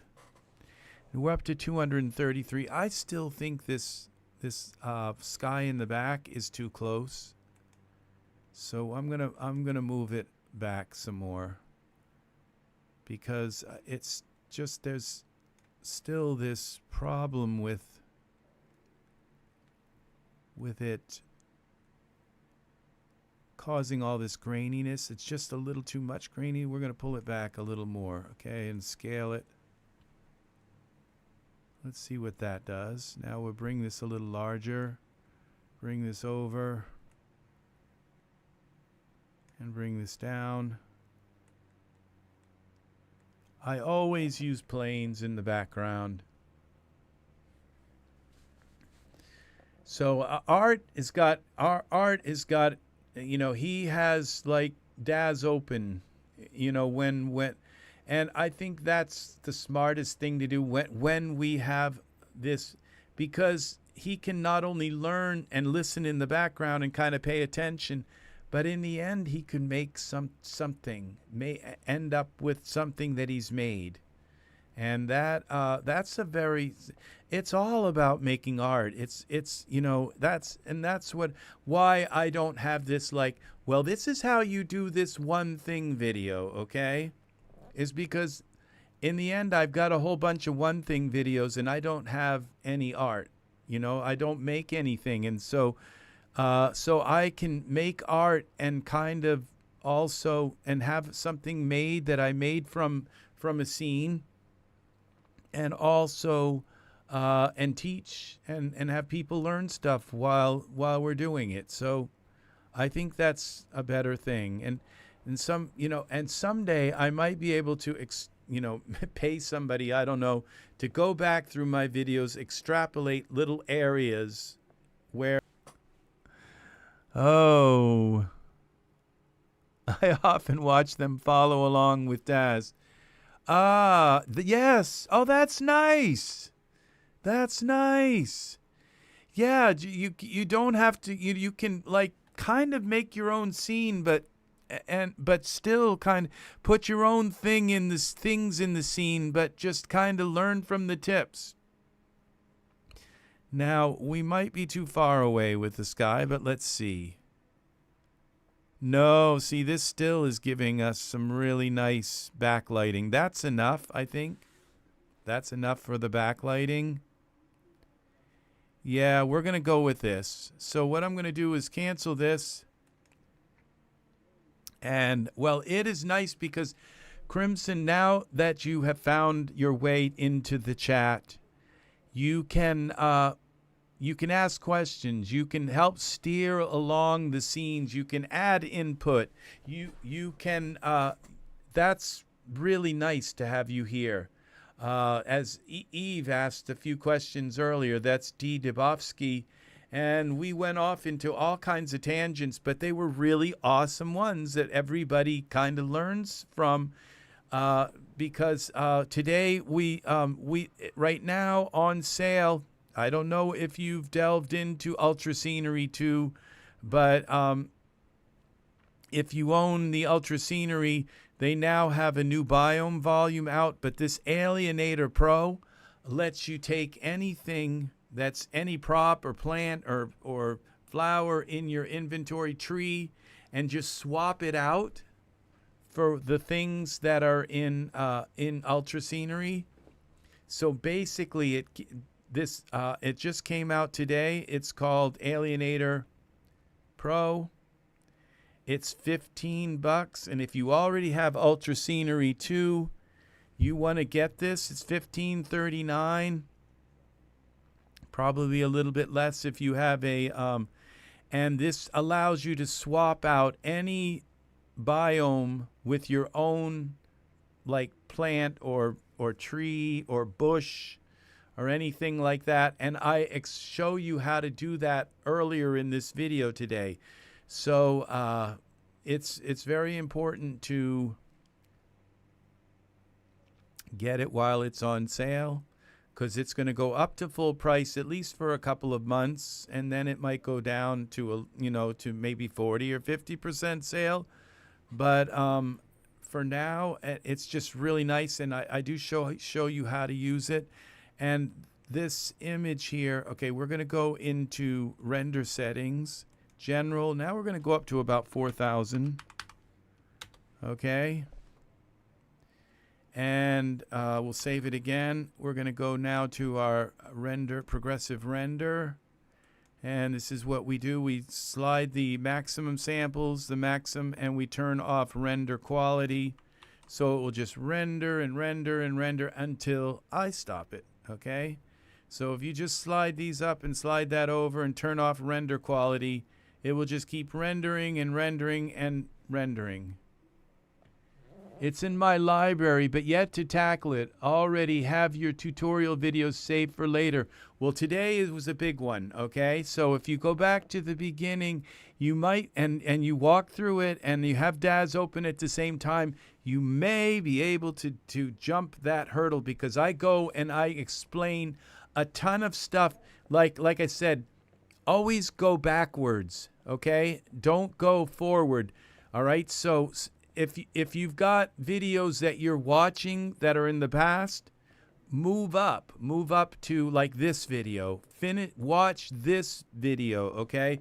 Because this video, I explain Ultra Scenery 2 like I've never explained it in the previous videos, okay? So if there's a video that's later that you haven't seen it, watch that first, okay? All right. So this is the video to watch, okay?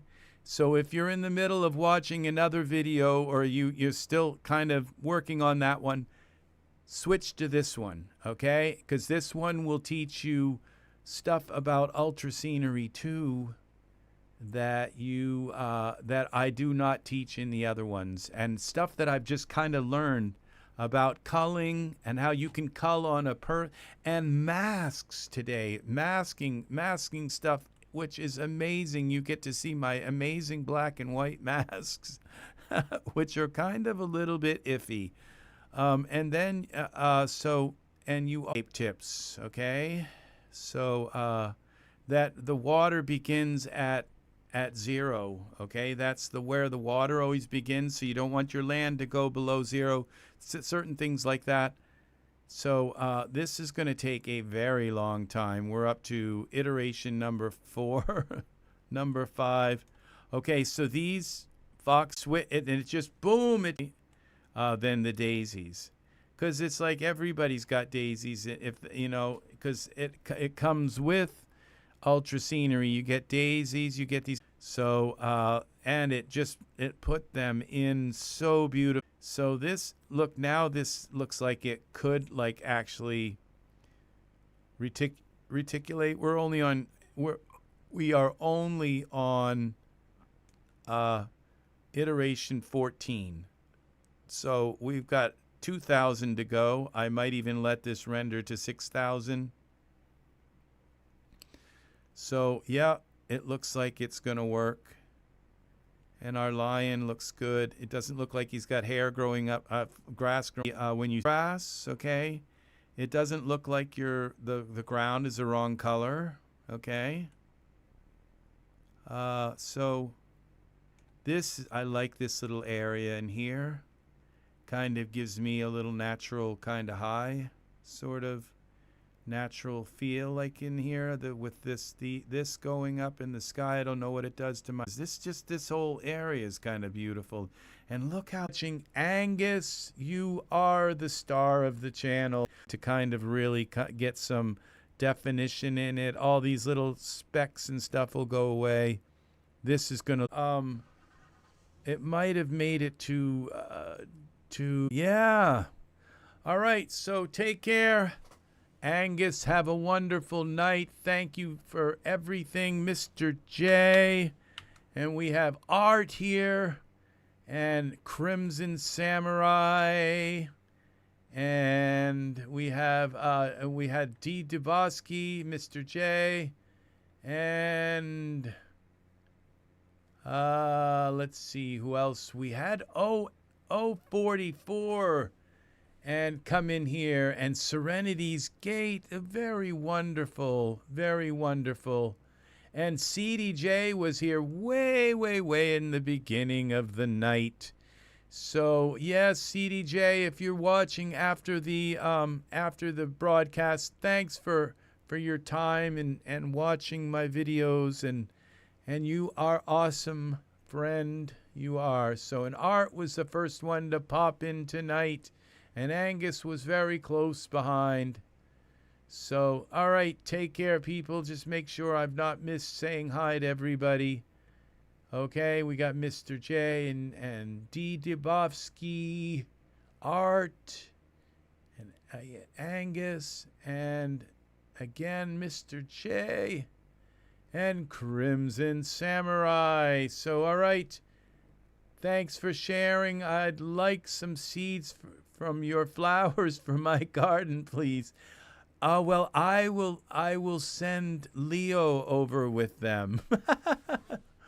He will bring them for you. He's on his way. Okay. Don't worry, he's cuddly and very kind and nice. So, yes. Have a lovely evening, Angus and Art. Thanks for staying as long as you have. And again, Crimson Samurai and anybody else who is still here, much love and thanks for watching. Have a wonderful, wonderful evening. Leave comments on the videos if you'd like me to cover a certain topic. I will see you again in the next EZ3DTV channel. It's Leo the nice, and not Leo the equalizer. No, he is nice. That's it. He's very nice. That's why he loves flowers. See, that's the whole thing. So, yes, he's our buddy. Okay, so good night, Art. Take care.